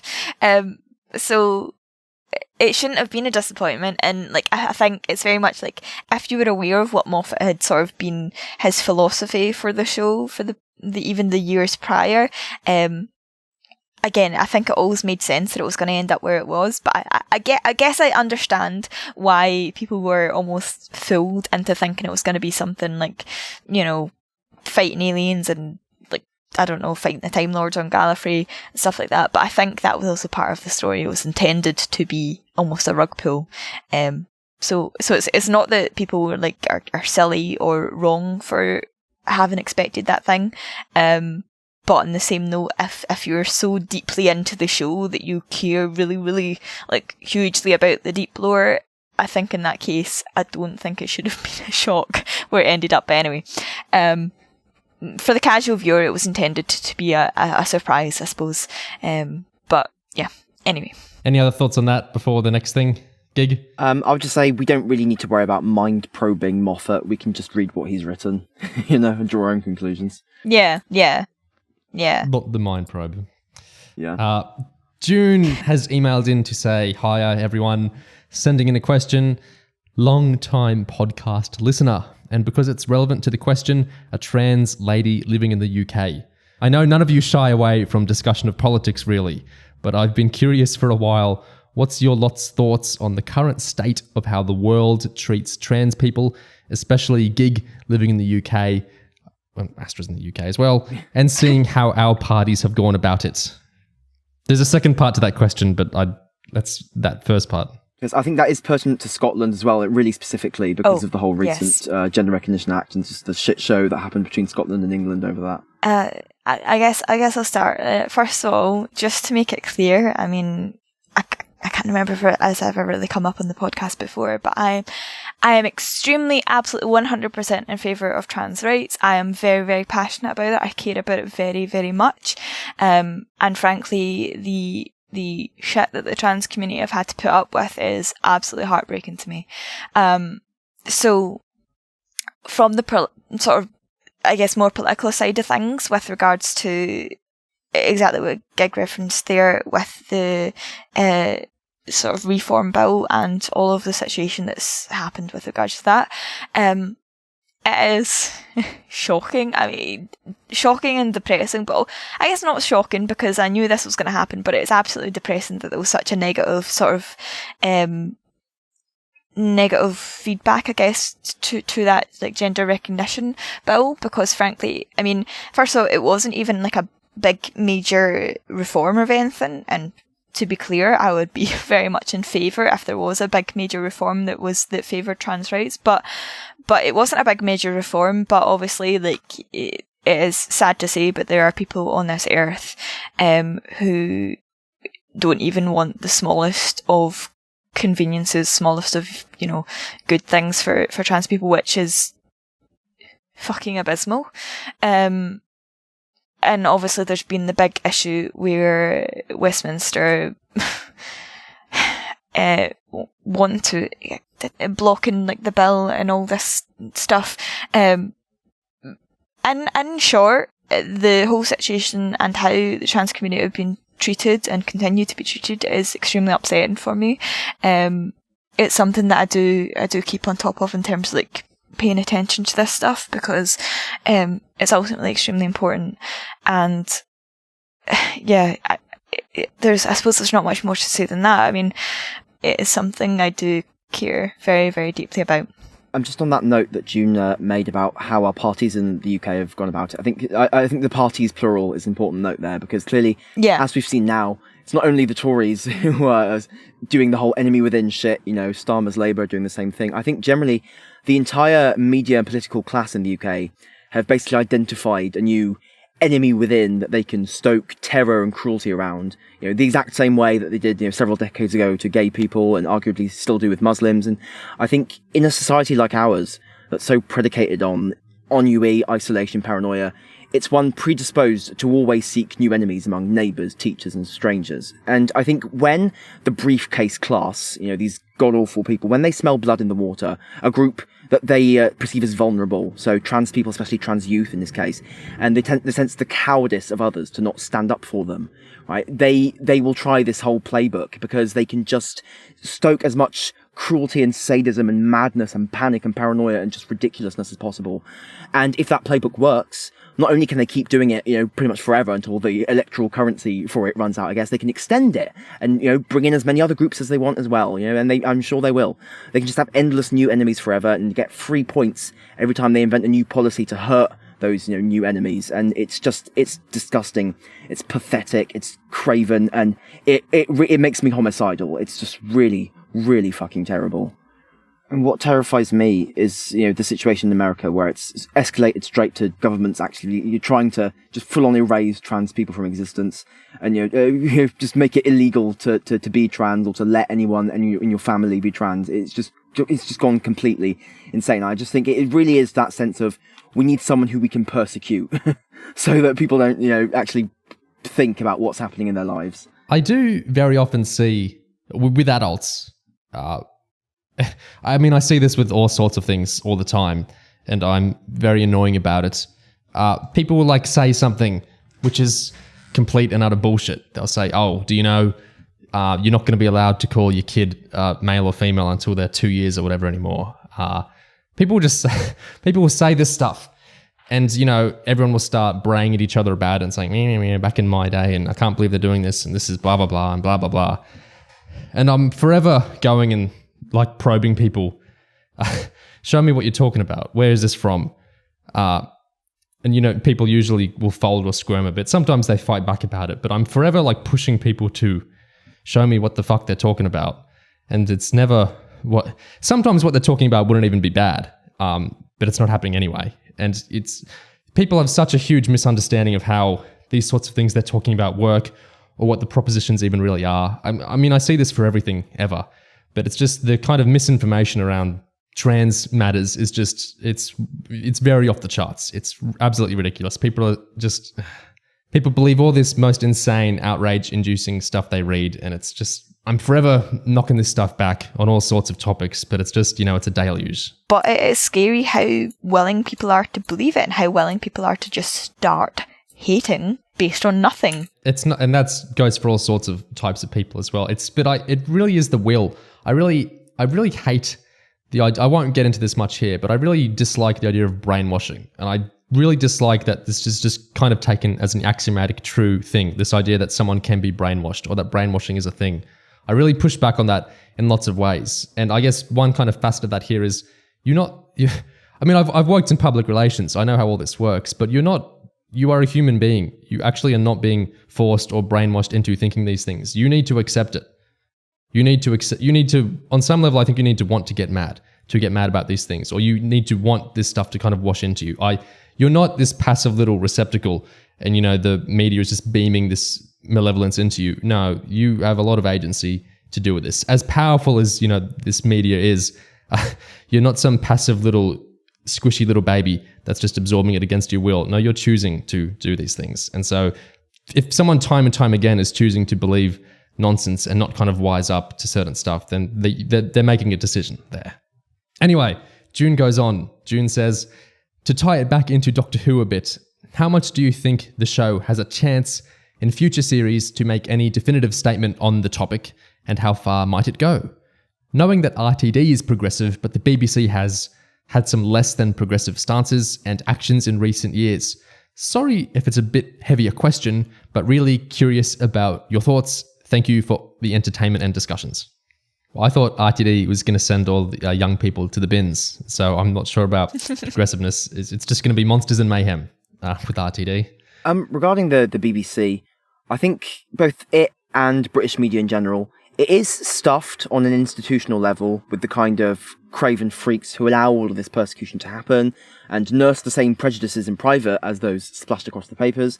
And the whole recent panic and furore and controversy and propaganda around trans people has been essentially a media creation.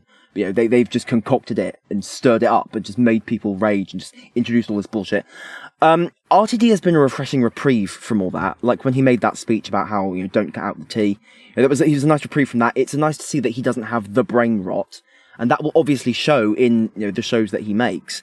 I'm not sure to what extent his show will take an honest to God stand with a capital S, though, because I do think RTD is at the end of the day still a moderate. He's still a guy. Or if you go too far left, you come back around into the horseshoe. It's a circle. He's still that kind of guy politically. I think obviously we can see he's casting trans characters, trans actors in his show, and that is fine. But I'd say that's the passive form of stand, where you indicate that you accept and love these people, and that's great. I'd say what June is kind of suggesting here is more the active kind of stand, where you do a story that is actively about going after and attacking these hateful beliefs or the people who are responsible for it, that kind of thought, that kind of idea. I'm not sure to what extent RTD will really push for that. It would be amazing if he did. I would love that. I wouldn't rule it out at all. I'm just not sure, because, RTD, he has things politically that, enrage him and inspire him to write about Auton Boris Johnson and stuff. I'm not sure to what extent that will extend to doing a story about transphobia specifically, but, it remains to be seen. Najawin returns. Return of the Najawin on YouTube. The next question I thought about a lot, and I actually procured some answers from other people that we've had on here before. My friend Katz, and also Skelly. And so I'll read out some stuff they said in a moment, but let's do things in order. So first is the question from Najawin. Why do you think there's been such difficulty with exploring new mediums in which to tell stories? Mediums that younger generations use, rigged live streams and such. You'd think that people would want to capture the younger demographic any way they can. It's notoriously hard to advertise to. Even if Davis thinks the younger generation can't write, why isn't he writing for them, engaging them at the level they exist on? Truthfully, I don't really know. You would think that they would try and focus more on, like, for example, even TikTok and all that. Kids are always on TikTok. I cannot think. I mean, maybe I'm just like my memory's failing me, but there has been no point that I've thought that the Doctor Who marketing has been very, I guess, not contemporary, like very creative. Like it's kind of lacked that for quite a while. The reasons why, I don't know. But it would be a good idea, because I think that, frankly, like, from my lived experience, a lot of young people don't watch Doctor Who, don't care about it, barely know about it. So they're missing something, and they are not accessing this demographic. Like, genuinely, I'd love to see like numbers on this sort of things, but if there could be. But I think the amount of like younger kids who are picking up Doctor Who purely because it interests them individually, as opposed to like family members watching and then sort of passing on to the younger ones, I think those numbers would be very low, because in my perspective, it's something that maybe kids are vaguely aware of, but ultimately aren't interested in. And I think they are currently failing on the front of like getting younger viewers really into it, and maybe the ticket to that is like to solve that would be to incorporate things like rig live streams and TikTok and all of that. But as of right now, I mean, Shooty and Yasmin Finney were big on Instagram, weren't they? Like, and they're cast in RTD2. True. I think it's gonna be better probably going forward.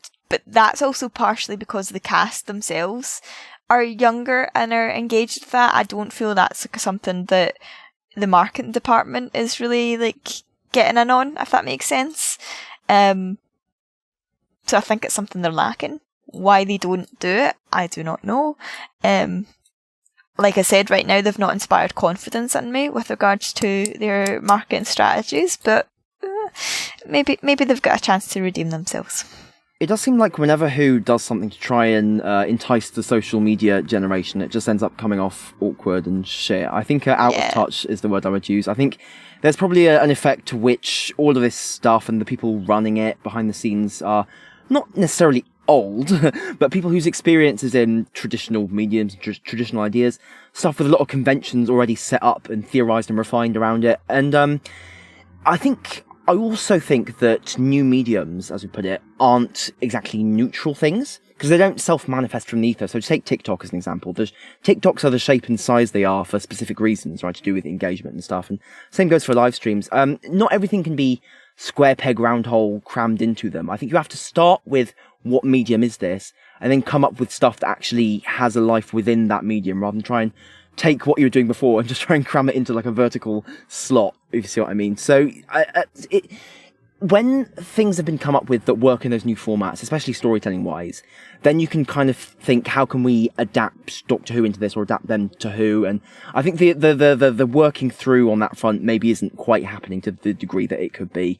And I think probably the like you described, the detachment between the younger generation and Doctor Who is maybe a part of that, sort of like a feedback cycle. Like Doctor Who is out of touch with the youth are out of touch with Doctor Who. You don't get that cross-pollination and development that might help them actually come closer together. Yeah. I've got a few thoughts on this. The first is that, well, when we're talking about Russell and what he's done before and the shape the brand is in now, broken ice still melts in the sun, and times that are broken can often be won again. And by that, I mean Russell has made this sort of thing work before, because, the very first thing we see Rose Tyler do was wake up, and she charged a phone, she ate hot chip, and she lied. And so I think RTD's been down with the youths for many, many a year. Also, anecdotally, I know lots of young people into Doctor Who, actually, but they're nearly invariably mostly into the Matt Smith era. The 11th Doctor and River Song, super, super popular. But, I know young people that make TikToks about that era and everything. So that era is persisting, at least anecdotally, in my experience. But I know some young people that like Jodie's era and they talk positively about it, but they all seem to engage with Matt's stuff more. I do see some Tennant engagement and some Capaldi engagement, but it's really overwhelmingly Matt's. So that's interesting. Yeah. Anyway, I want to bring in some outside thoughts. So from my friend Katz, who's younger than myself by a couple of years, a good few years, he says, if you look at new media, live streams, web series, fan fiction, and so on, it's participatory and democratic. The line between consumers and producers is blurred to varying degrees. On the extreme side of this, you have collaborative fiction like SCP, where anyone can contribute. Then on the smaller side, you have live chats and comment sections, where even if you're not directly influencing what's going on, you're still a part of it. A YouTube series like those ropey analog horror things, they're cultural phenomenon defined as much by their online communities as they are by their videos themselves. This poses a problem for writers because they have to partially relinquish ownership and control of their work.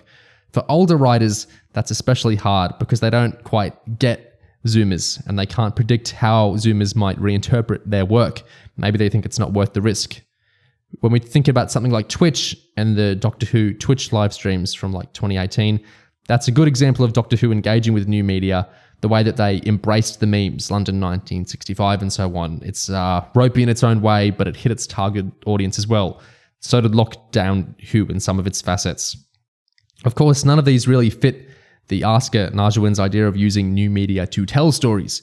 In the strictest sense, it's a lot easier and safer to just throw pre-existing things out there, like old episodes, and let the Zoomies make their memes, than it is to make a bespoke piece of content with that kind of audience and dialogue in mind. Any thoughts on the kitty cat there before I read something else out? He makes a really good point about the participatory aspect, yeah. Yeah, and the idea that a lot of these mediums, exactly as Kitty Cat said, is very much consumer, or like focused on the consumers producing the content, and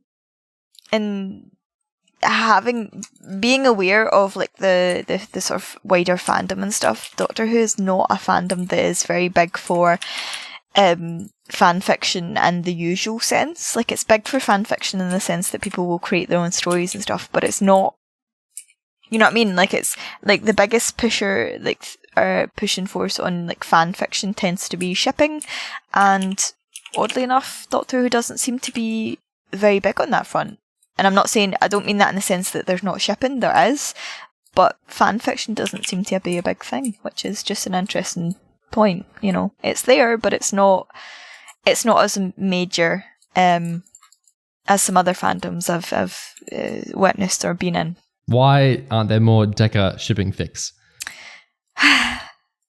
Actually, that's probably one of the more active in terms of producing fan fiction, but I mean, it's very like still a very small like demographic within the fandom. For now. But yeah, that would be actually a perfect example of like fans taking something, a concept that really wasn't that big to begin with, but then really expanding it. I mean, they have all their own like lore and stuff. It's quite interesting. We should. That's actually really relevant. Can we explain the deal with the Deca exactly? So my understanding is there was a book where it was... well, you guys can probably explain this better than me. Explain the Deca to me. Either of you, please. Oh, I can't, so leave me out of this. Right, I'm not an expert on it, but the extremely, extremely short version is it's like the idea of the Doctor and friends back in the like academy days, like on Gallifrey. And that I mean, that's it. You know, it was just the Doctor and friends, the Doctor and the Master, and I think the Rani and all that. You know, just all these recognisable Time Lord names, and like it was them during their youth, I guess. The key thing here to my mind is this whole sort of concept, this sort of young adult, Harry Potterish, young people are in an academy and they're in a specific faction, this specific group of people together, and then they get titles and they go off and whatnot. This wasn't something like in the TV show, and this wasn't something in like one of the main lines of, you know, like the main range audios or the main books with the 7th Doctor or the 8th Doctor or anything. This mostly seems to come from, to my understanding, a 1999 like spin-off Past Doctor, 5th Doctor book by Gary Russell. So the way wikis work is everything's just kind of melded together on the page, and, you know, a mention in a TV episode looks as important as a mention from, you know, the comic only read by a few score people and whatnot. I'm not saying that's good or bad. I'm not making any judgments on that. I'm just saying on a wiki page, everything looks sort of equal. And this whole Deca thing, it's not from the show or like a main kind of line of extended universe stuff. It's from a 5th Doctor, Past Doctor adventure book by Gary Russell in 1999, is my understanding. Correct me if I'm wrong. For popularizing or sort of firming up this Deca concept anyway. I think the reason it became so much bigger than it was really intended to be is because I've noticed this trend in like fan spaces that the topics that become very, very big, the stories, that's the word I was looking for. The stories that tend to become really big and develop a proper, like really strong and persistent fandom are stories with ensemble casts. If there is a story that has maybe like 1 or 2 or 3 characters as the focus, for example, like mainline Doctor Who, there is actually tends to be more of a limit placed on like fan content created, because obviously in an ensemble cast you've got more opportunity for people to find a character that they really, really enjoy, and also there's more opportunity to explore different dynamics between them. Off the top of my head, I can't really think of many, if any fandoms that have become like really, really big, based solely off of two characters, two or three maybe, it's always ensemble cast. Now, what tends to happen in fandoms is that people will favour maybe two characters specifically, so they will produce the most content for those two characters generally, and by generally I mean like entirely 100% definitely it's the two characters are part of a ship, but crucially there's an ensemble cast around them. So the Deca was set up as it was like, in terms of the structure of it's or the concept of it is perfect for a fandom to arise, because it's an ensemble cast with two characters that are at the forefront that are very easy to ship, the Doctor and the Master, and that tends to be what happens. The Doctor and the Master are the focus in terms of the sort of shipping side of things, and then you've got the Deca, the other characters around them.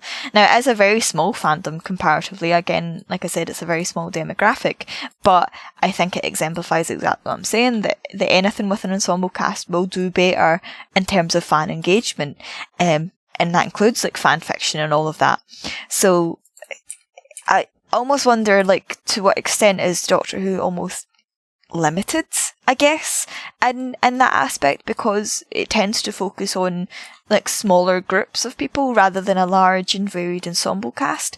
We've seen eras where they've gotten close to that idea of an ensemble, because there's been multiple characters. Like, you can also look at like Capaldi's era with like Bill and Nardo and Missy and everything, but even then that's still quite limited in terms of the size. Like I said, the fandoms that tend to get more fan fiction, more fan content generated for them, tend to have bigger casts.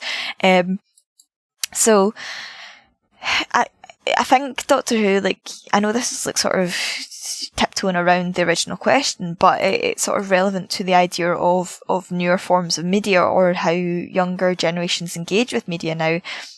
Like I said, Doctor Who maybe is not the right format for some forms of like media engagement that the younger generations have, and I'm not saying it's impossible. Things like fan fiction and all of that do very commonly crop up for Doctor Who, but then you just need to look at the Deca as an example of fans looking for something within Doctor Who that fits the structure that they normally, or that people tend to gravitate towards. Like that, it existed as a bare bones sort of idea, but people really took it and expanded upon it. And I think Doctor Who as a sort of, as the main show, kind of lacks that bigger, more varied cast, as in like a varied, consistent cast. If you look at the Doctor Who over the eras, like, yes, there's a huge group of characters, and lots to work with, but ultimately these characters, we don't know how they interact because they are split across different eras. But yes, that was like wandering about, but ultimately I think there is just, for this specific aspect of fan engagement, Doctor Who is maybe not the most conducive to the production of like fan fiction and things like that, just because, or the generation of a traditional sort of fandom, as in, and by traditional I mean the type that younger generations seem to really gravitate towards. I think the interesting thing with the Deca is, you know how like the TARDIS wiki works is that like TV stuff isn't exactly privileged. Like you'll get a paragraph about some character and it'll put in stuff from a novel basically nobody's read from the 90s, not a popular novel, maybe a very hated novel that people choose to reject. That'll be the first sentence. And then the second sentence might be a core tenet from an actual episode, like a core really important ending of an episode thing. And then you'll get something else from a comic, and it's all just kind of put together. And if you're reading that and you don't have much experience or kind of knowledge of the kind of context of these texts, it all looks pretty equal, doesn't it? Oh, this is all the same sort of thing. Mm-hmm. Even if it's like separated by many, many decades and, you know, by like huge orders of magnitude of how many people have actually absorbed this stuff. But it seemed to really light some people on fire in a positive way, I guess, because there's kind of Harry Potter-ness to it. Like it's, you know, oh, the Doctor and his mates were at school and they got up to school things. You know, it was like a magic-y sci-fi school, and the Doctor had his mates and they were young and stuff went on there. And that really like lit people up. And so there's like all these fan fictions and that building off this idea. And it's like the Deca isn't really like, it's It lives on in the minds of fans and fanfic more than it ever does in anything else. Like, it's not really a... Well, there's another very recent concept that we could argue that is the case. Thasmin. Oh, right. Well, it's one of those sorts of things. So I think it's actually super relevant to the stuff us and Cats are throwing around there, because that is a kind of participatory thing, I guess. Yeah, speaking of other voices, Skelly, another old pal, what he has to say here is, in response to this question from Narjuin, I think it ultimately comes down to it not being financially justifiable. Those mediums don't provide enough guaranteed reach. Rigged live streams, interesting idea, but in practice, even the largest streamers, as far as I know, only get a few tens of thousands of live viewers. If the creator has a large following, or on the off chance it goes viral, you might get millions of views. If that happens, is that enough to get the production cost back? Seems more like an idea for a smaller indie group than a large institution.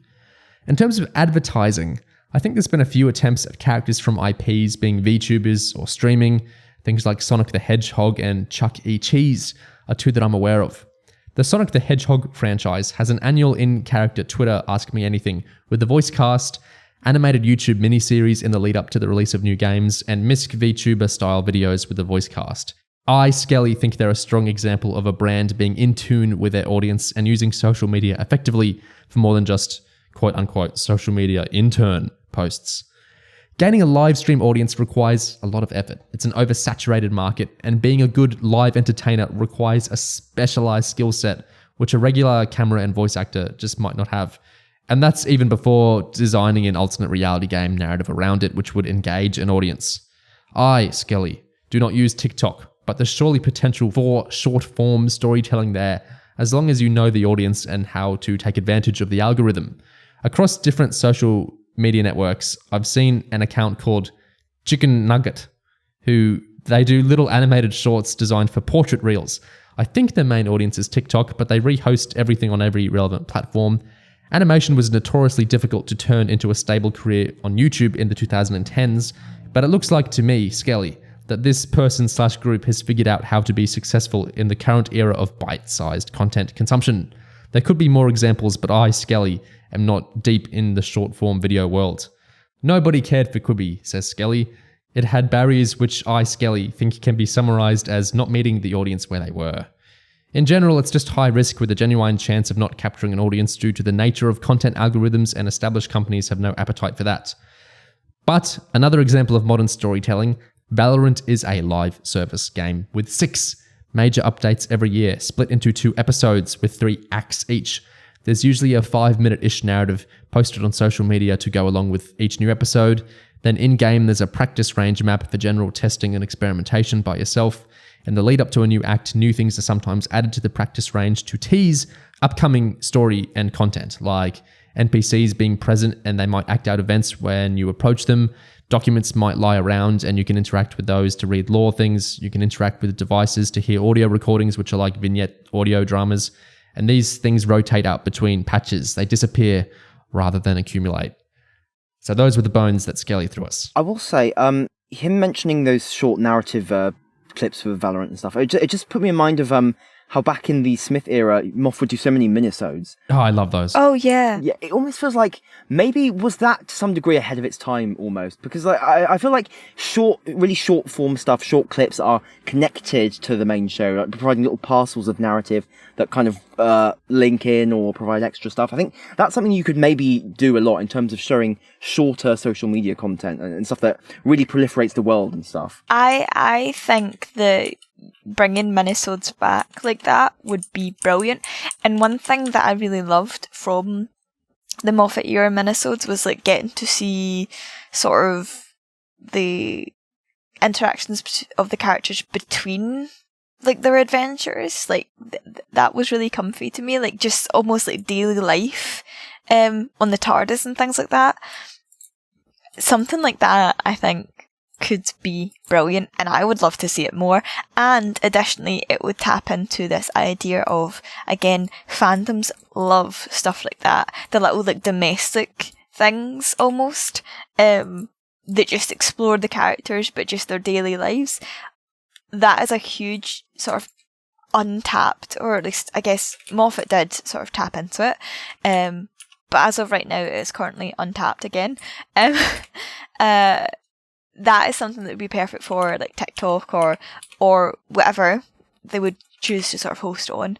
Minisodes, like short form content that is very, very easily watched, and then you can just move on from it, but it keeps the show, I guess, in people's minds.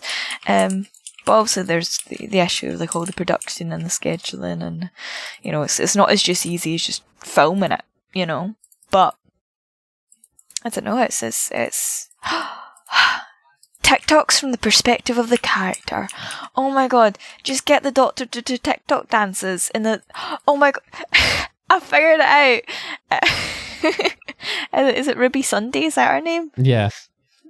Just get Ruby to film the Doctor doing TikTok dances and have in-universe TikToks.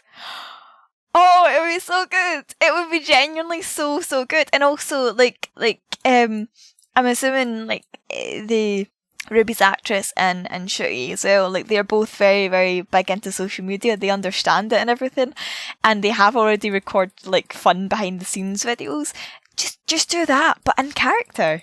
Like genuinely, that would be it. Like that is their viral marketing campaign.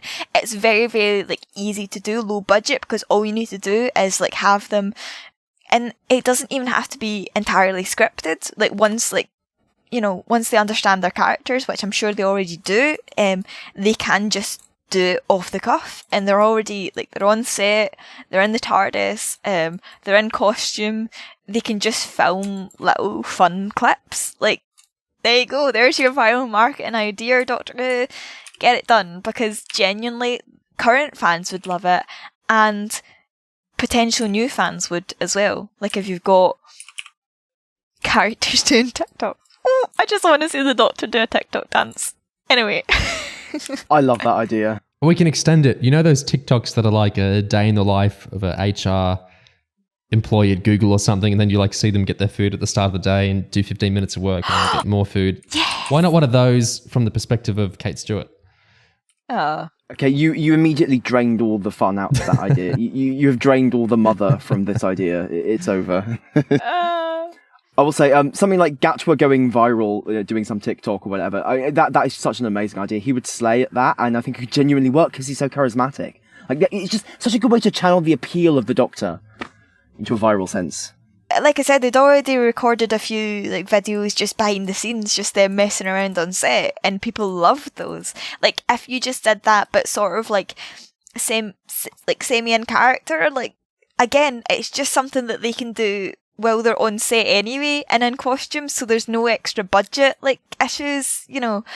We need to bully the producers into making this happen, like getting RTD's Instagram comments like every day. I'm gonna be so sad when this doesn't happen, because I've built it up in my mind. Like I'm just so excited for the idea of it. But like there you go. Like that is a perfect way for them to sort of tap into this like this younger demographic, like sort of market that's currently unexplored. Just TikToks.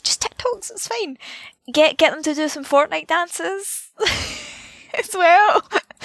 Oh, I suppose Fortnite dances nowadays are just TikTok dances. There was a weird thing in Series 11 that Chibnall's Series 11 pretty much opens with Ryan as a YouTube channel. And so you think, ooh, could we get Ryan YouTube videos like tied into anything? But no, but we did get something sort of similar in that we got these like Yaz case files where like Yaz in character, like in a kind of policey way, like defines, oh, we looked at the Morax this week, nasty little creatures, those. The Morax did blah, blah, blah, case closed.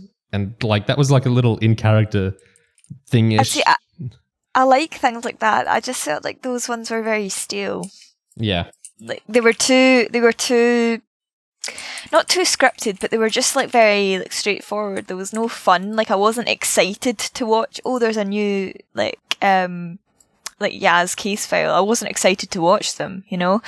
But yeah, they were like almost there with the idea, like having this in-character additional stuff. Like for example, one thing I really, really love is, I don't know if you've ever bought or read or whatever, any of them, but like the books you get where it's like like it's like the Doctor writing notes and stuff like that. All Yeah, through. yeah, So it's yeah. like it's Yeah. like a fact file, but it's like written from the perspective of the Doctor, and then there's like some like there's different handwriting for the different Doctor and stuff.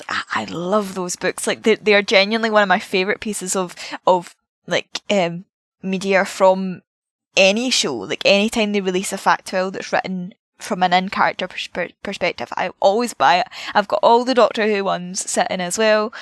They're so fun. See, just genuinely, just more in-character stuff that expands upon characters beyond what is just in the episodes, and it doesn't have to be high stakes. In fact, it shouldn't be high stakes, but just like little tiny things, you know? And TikToks would be perfect for that if you're trying to get into the younger audience, because, you know, books are great as well, but to be honest, kids aren't probably as into books nowadays as they used to be. So please, Davies, TikToks, now. I'll cry, okay? Najwin has another question for us. Yes. So, given the recent SNP election, when are Scotland and England going to be partitioned without respect to traditional cultural boundaries? Question. I don't know what this question is asking. I think Najwin's trying to make a joke that has been gone around a lot recently about how you've got Rishi Sunak and Hamza Yousaf kind of arguing over the concept of Scottish independence and basically trying to be funny, drawing parallels to the partition of India because of the ironies there with, you know, Pakistan and Oh, okay. and stuff. And I think, haha, you know, laugh, blah, blah, blah. But obviously the concept of Scottish independence from the UK is a completely different thing. And if in the event that Scotland were to be separated from the UK, that would not be, you know, it would just, there is just no parallel, okay? It's a very superficial, 2-second joke. It does not actually extend. It's not actually clever, I think is the main thing. Just touching on Scottish independence, and I think any hope of it is, as of right now, flushed down the toilet. At least for a long while. Nicola was the big charismatic force behind that, and yeah. Anyway. Just swirling forward a bit through some other thoughts here. Some people are curious about sometimes names change, especially online. And I think that's a very normal thing in the online world, especially when you've been around for a while, as a lot of us have really quite a while, especially in these sort of spheres. And I think sometimes it's just very natural for a name to change for all sorts of reasons. Sometimes silly reasons, sometimes serious reasons, sometimes not much of a reason at all. But names change. I would not overthink it. It happens sometimes. Yeah, there's nothing more to say, I suppose. There's also some people like your voice, Astra. There's just some compliments towards your voice. Here's a new question from Willie-san or Kawai Sir Wilhelm. And they say, what do you guys think about macro narratives in Doctor Who, like story or character arcs spanning the whole show or multiple eras? Do you have any favourites? Spanning eras? Maybe the mind wipe stuff we were talking about. That's kind of a macro thing. Yeah, that I really, really enjoyed. And this may be a cope on my part, but sometimes I tend to think about Rose through to the Doctor Falls almost being like something of a macro era in itself, not just because it's before Chib comes in, but also just because if you think about how Series 1 introduces the Time War and it brings the Doctor back as this figure who is torn up by a war where he killed some to save everyone. And then we go through all of these various complications with Moffat. We see, you know, the saving of Gallifrey, the return of the Master, and then in Doctor Falls, get, you know, the kind of seeming death of the Master. And at the end of the Doctor Falls, the Doctor is still doggedly fighting, but for the tiniest of temporary victories. Just a sense of to let a few more people live well for a bit longer. You know, that's what I will stand for. That's what I will die for. So it's like he's at peace with the kind of soldier he wants to be, and indeed dying that way too. So I feel like there is a slim connection there, almost a thread, going from the Time War stuff all the way to the death of 12 in that story. It's loose, but I think it's sort of, in the sense that it coheres the Series 1 to Series 10 of New Who as kind of feeling like a whole thing, like a completed, sort of satisfying-ish show overall. And because the two Moffat eras and then Russell and Moffat's eras, they feel very in conversation with each other as well. That does feel like a big interconnected macro show. Sure, yeah. Yeah, I mean, sometimes explicitly you've got like references to 10 in Capaldi's era, the Pompeii theme coming back in Girl Who Died. I guess another one I can kind of think of is like Evelyn in the Big Finish audios is mostly a Colin Baker companion, but she does kind of extend into some Seventh Doctor stuff, which we've got a larger kind of there's a few different arcs that kind of end up kind of culminating together there between the Sixth Doctor and Seventh Doctor monthlies from back in the day. And I think that's really cool. There's some fantastic storytelling there, especially how the great Stephen Hall wraps a lot of it up in A Death in the Family. So that's kind of a macro arc, I guess, because it's like two different Doctors and different companion arcs kind of connect and whatnot there. I really like that. The novels for Eighth Doctor have a lot of like story threads running through. Like, for example, there are things that were introduced earlier on that aren't really like fully completed till towards the very end, like the final book. I also don't like how some of that was handled, but anyway. Yeah, I suppose it's difficult thinking from the perspective of spanning different eras, because the most obvious and the easiest are just all the different little ways that Moffat and RTDs interconnect. That's probably out of all Doctor Who stuff, that's probably where you're going to find the most sort of connections there, just because they were so much in conversation with each other. But yeah, I think it's a tough question. Yeah, the stuff that spans a lot of eras, like say the Master's various incarnations, or like every time they brought back the Brig in Classic Who, I feel that doesn't tend to feel that much like an arc, more like just individual iterations on one thing, or lots of different people's interpretations of one thing. I don't feel there are many in the way of real like macro narratives or macro arcs, really. Yeah, although if anyone has any examples they can think of, please feel free to tell us, because genuinely, if maybe we're just missing the obvious, missing the forest for the trees. But stuff like that is something that very much interests me. So yeah, if anyone can think of any, I would love to know. And shout out to the shot in Hellbent where the Doctor is reaching out of the white doorway to Clara, and that parallels with Fires of Pompeii, with Tennant in the door of the TARDIS lit from behind. That's so awesome. I love that. But yeah, there's lots of little things like that between the Moffat and the RTD eras. But yeah, if anyone can think, like I said, if anyone can think of any bigger things, then please let us know, because I would love to also know. Well, pretty soon Kate Stewart will be the biggest, because she'll have spanned Moffat, Chib, and RTD2. We have a final question, and it's from myself to Astra. And it's about recently this new transmedia project, Doomsday, was announced. It's not Time Lord Victorious, it's the next one. It's about this new character who's going to interact with lots of other characters because they're trying to meet the Doctor and death's coming for them and so on. So they were introduced in a free web video where they, said, I'm Doom, blame my mother for my name, I'm the universe's greatest assassin, and so on. It was a video, so there's a costume there. Doom has a costume. Astra, what do you think of Doom's costume? I hate it.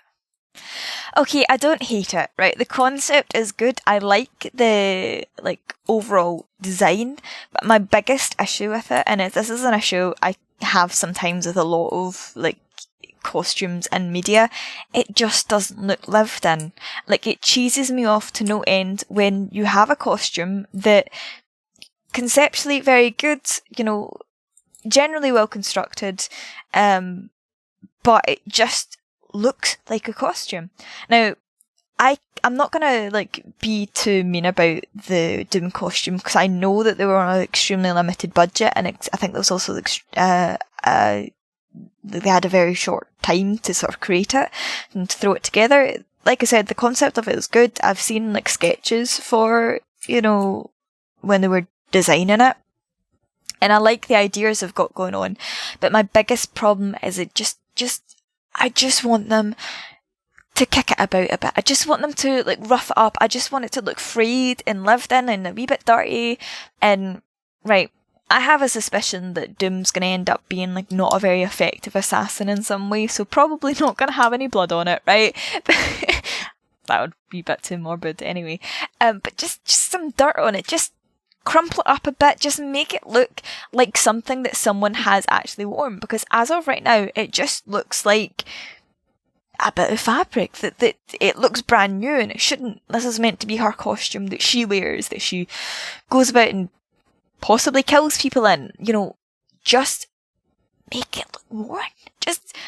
I said this before, I said it to you, I think, or to just, in general, they just need to hire someone specifically.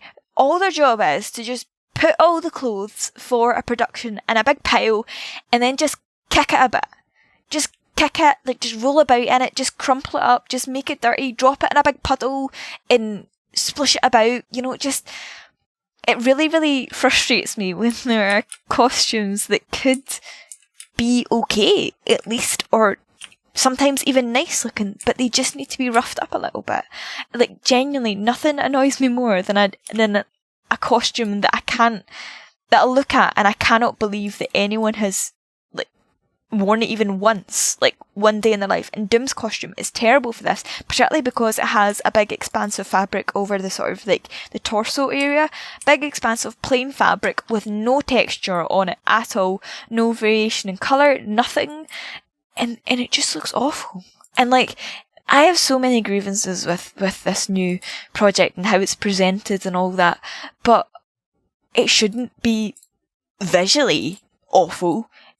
If one of the biggest ways that they can improve it is to just chuck the costume about a bit before she puts it on. Like, just muddy it up a wee bit, you know?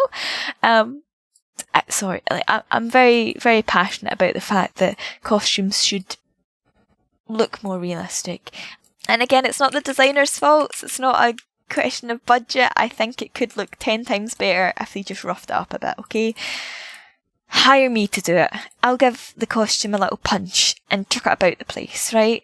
And it will look a bazillion times better. Okay? That's all. Drop it in a dirty puddle. The end. I think the sterility of how it looks is almost echoed in the fact that in the video she's just standing in this green screen environment. It's completely digital, like something out of the Mandalorian, or even Velocity almost. Like just completely just static and oh. Maybe that's a meta-narrative. And that's all the questions we had for this part of the Q&A. So, Astra, thank you very much for coming on. Thanks for having me. Woohoo. So, listeners, this has been the first part of the 3-part response we'll have to all the Q&A questions we got. This first one was covering favourites and preferences and general questions between Gig and myself. And then we've, of course, had Astra on. Woohoo. And we looked at backgrounds of us and character stuff, RTD2, Torchwood, spinoff, state of the UK, things to do with storytelling, mediums, and future generations. That was today. Next, in part 2 of the 3-part Q&A response, we'll have a look at behind-the-scenes questions between Gig and myself, and then we'll get Oliver on and we'll talk about different types of videos, his Extremis video, we'll talk about regeneration responses and things specific to TV. And then in the third and final part of our Q&A response, we'll talk about future ideas, future stuff. And then we'll have Nate Bumber on and we'll talk about nationalities, Doctor Who, esoterica, and writings on Doctor Who. And then we'll get into the most specific and most in-depth Doctor Who questions that we got from anyone. Also, remember, if you sent in a larger question and we only addressed some of it today, we will address all of it. It'll just be in different parts because of how I've categorized the flow of this whole thing. And also, we are still getting questions. Not many, but a few do still keep dripping in by emails. And yeah, if you get them in before we've got the third part of the response out, I'll work in an answer to them somewhere in our second or third responses. So it's kind of still open if the third one hasn't come out yet when you're listening to this. So thank you very much for listening. And thank you for the questions as well. We didn't expect this many. So that's been a very flattering sort of surprise, getting so many different sorts of questions, really interesting ones, all sorts of questions. That's been really nice. Gig and myself have enjoyed that a lot. And of course, so has Astra and Oliver and Nate and everyone. So thanks for all that. Thank you for listening. Thank you for the questions. And what did you think of our answers? Do you have any more questions or things to say about what we said? Please comment away. Of course, we'll be interacting with those. And as always, thank you very much for listening. Cheers.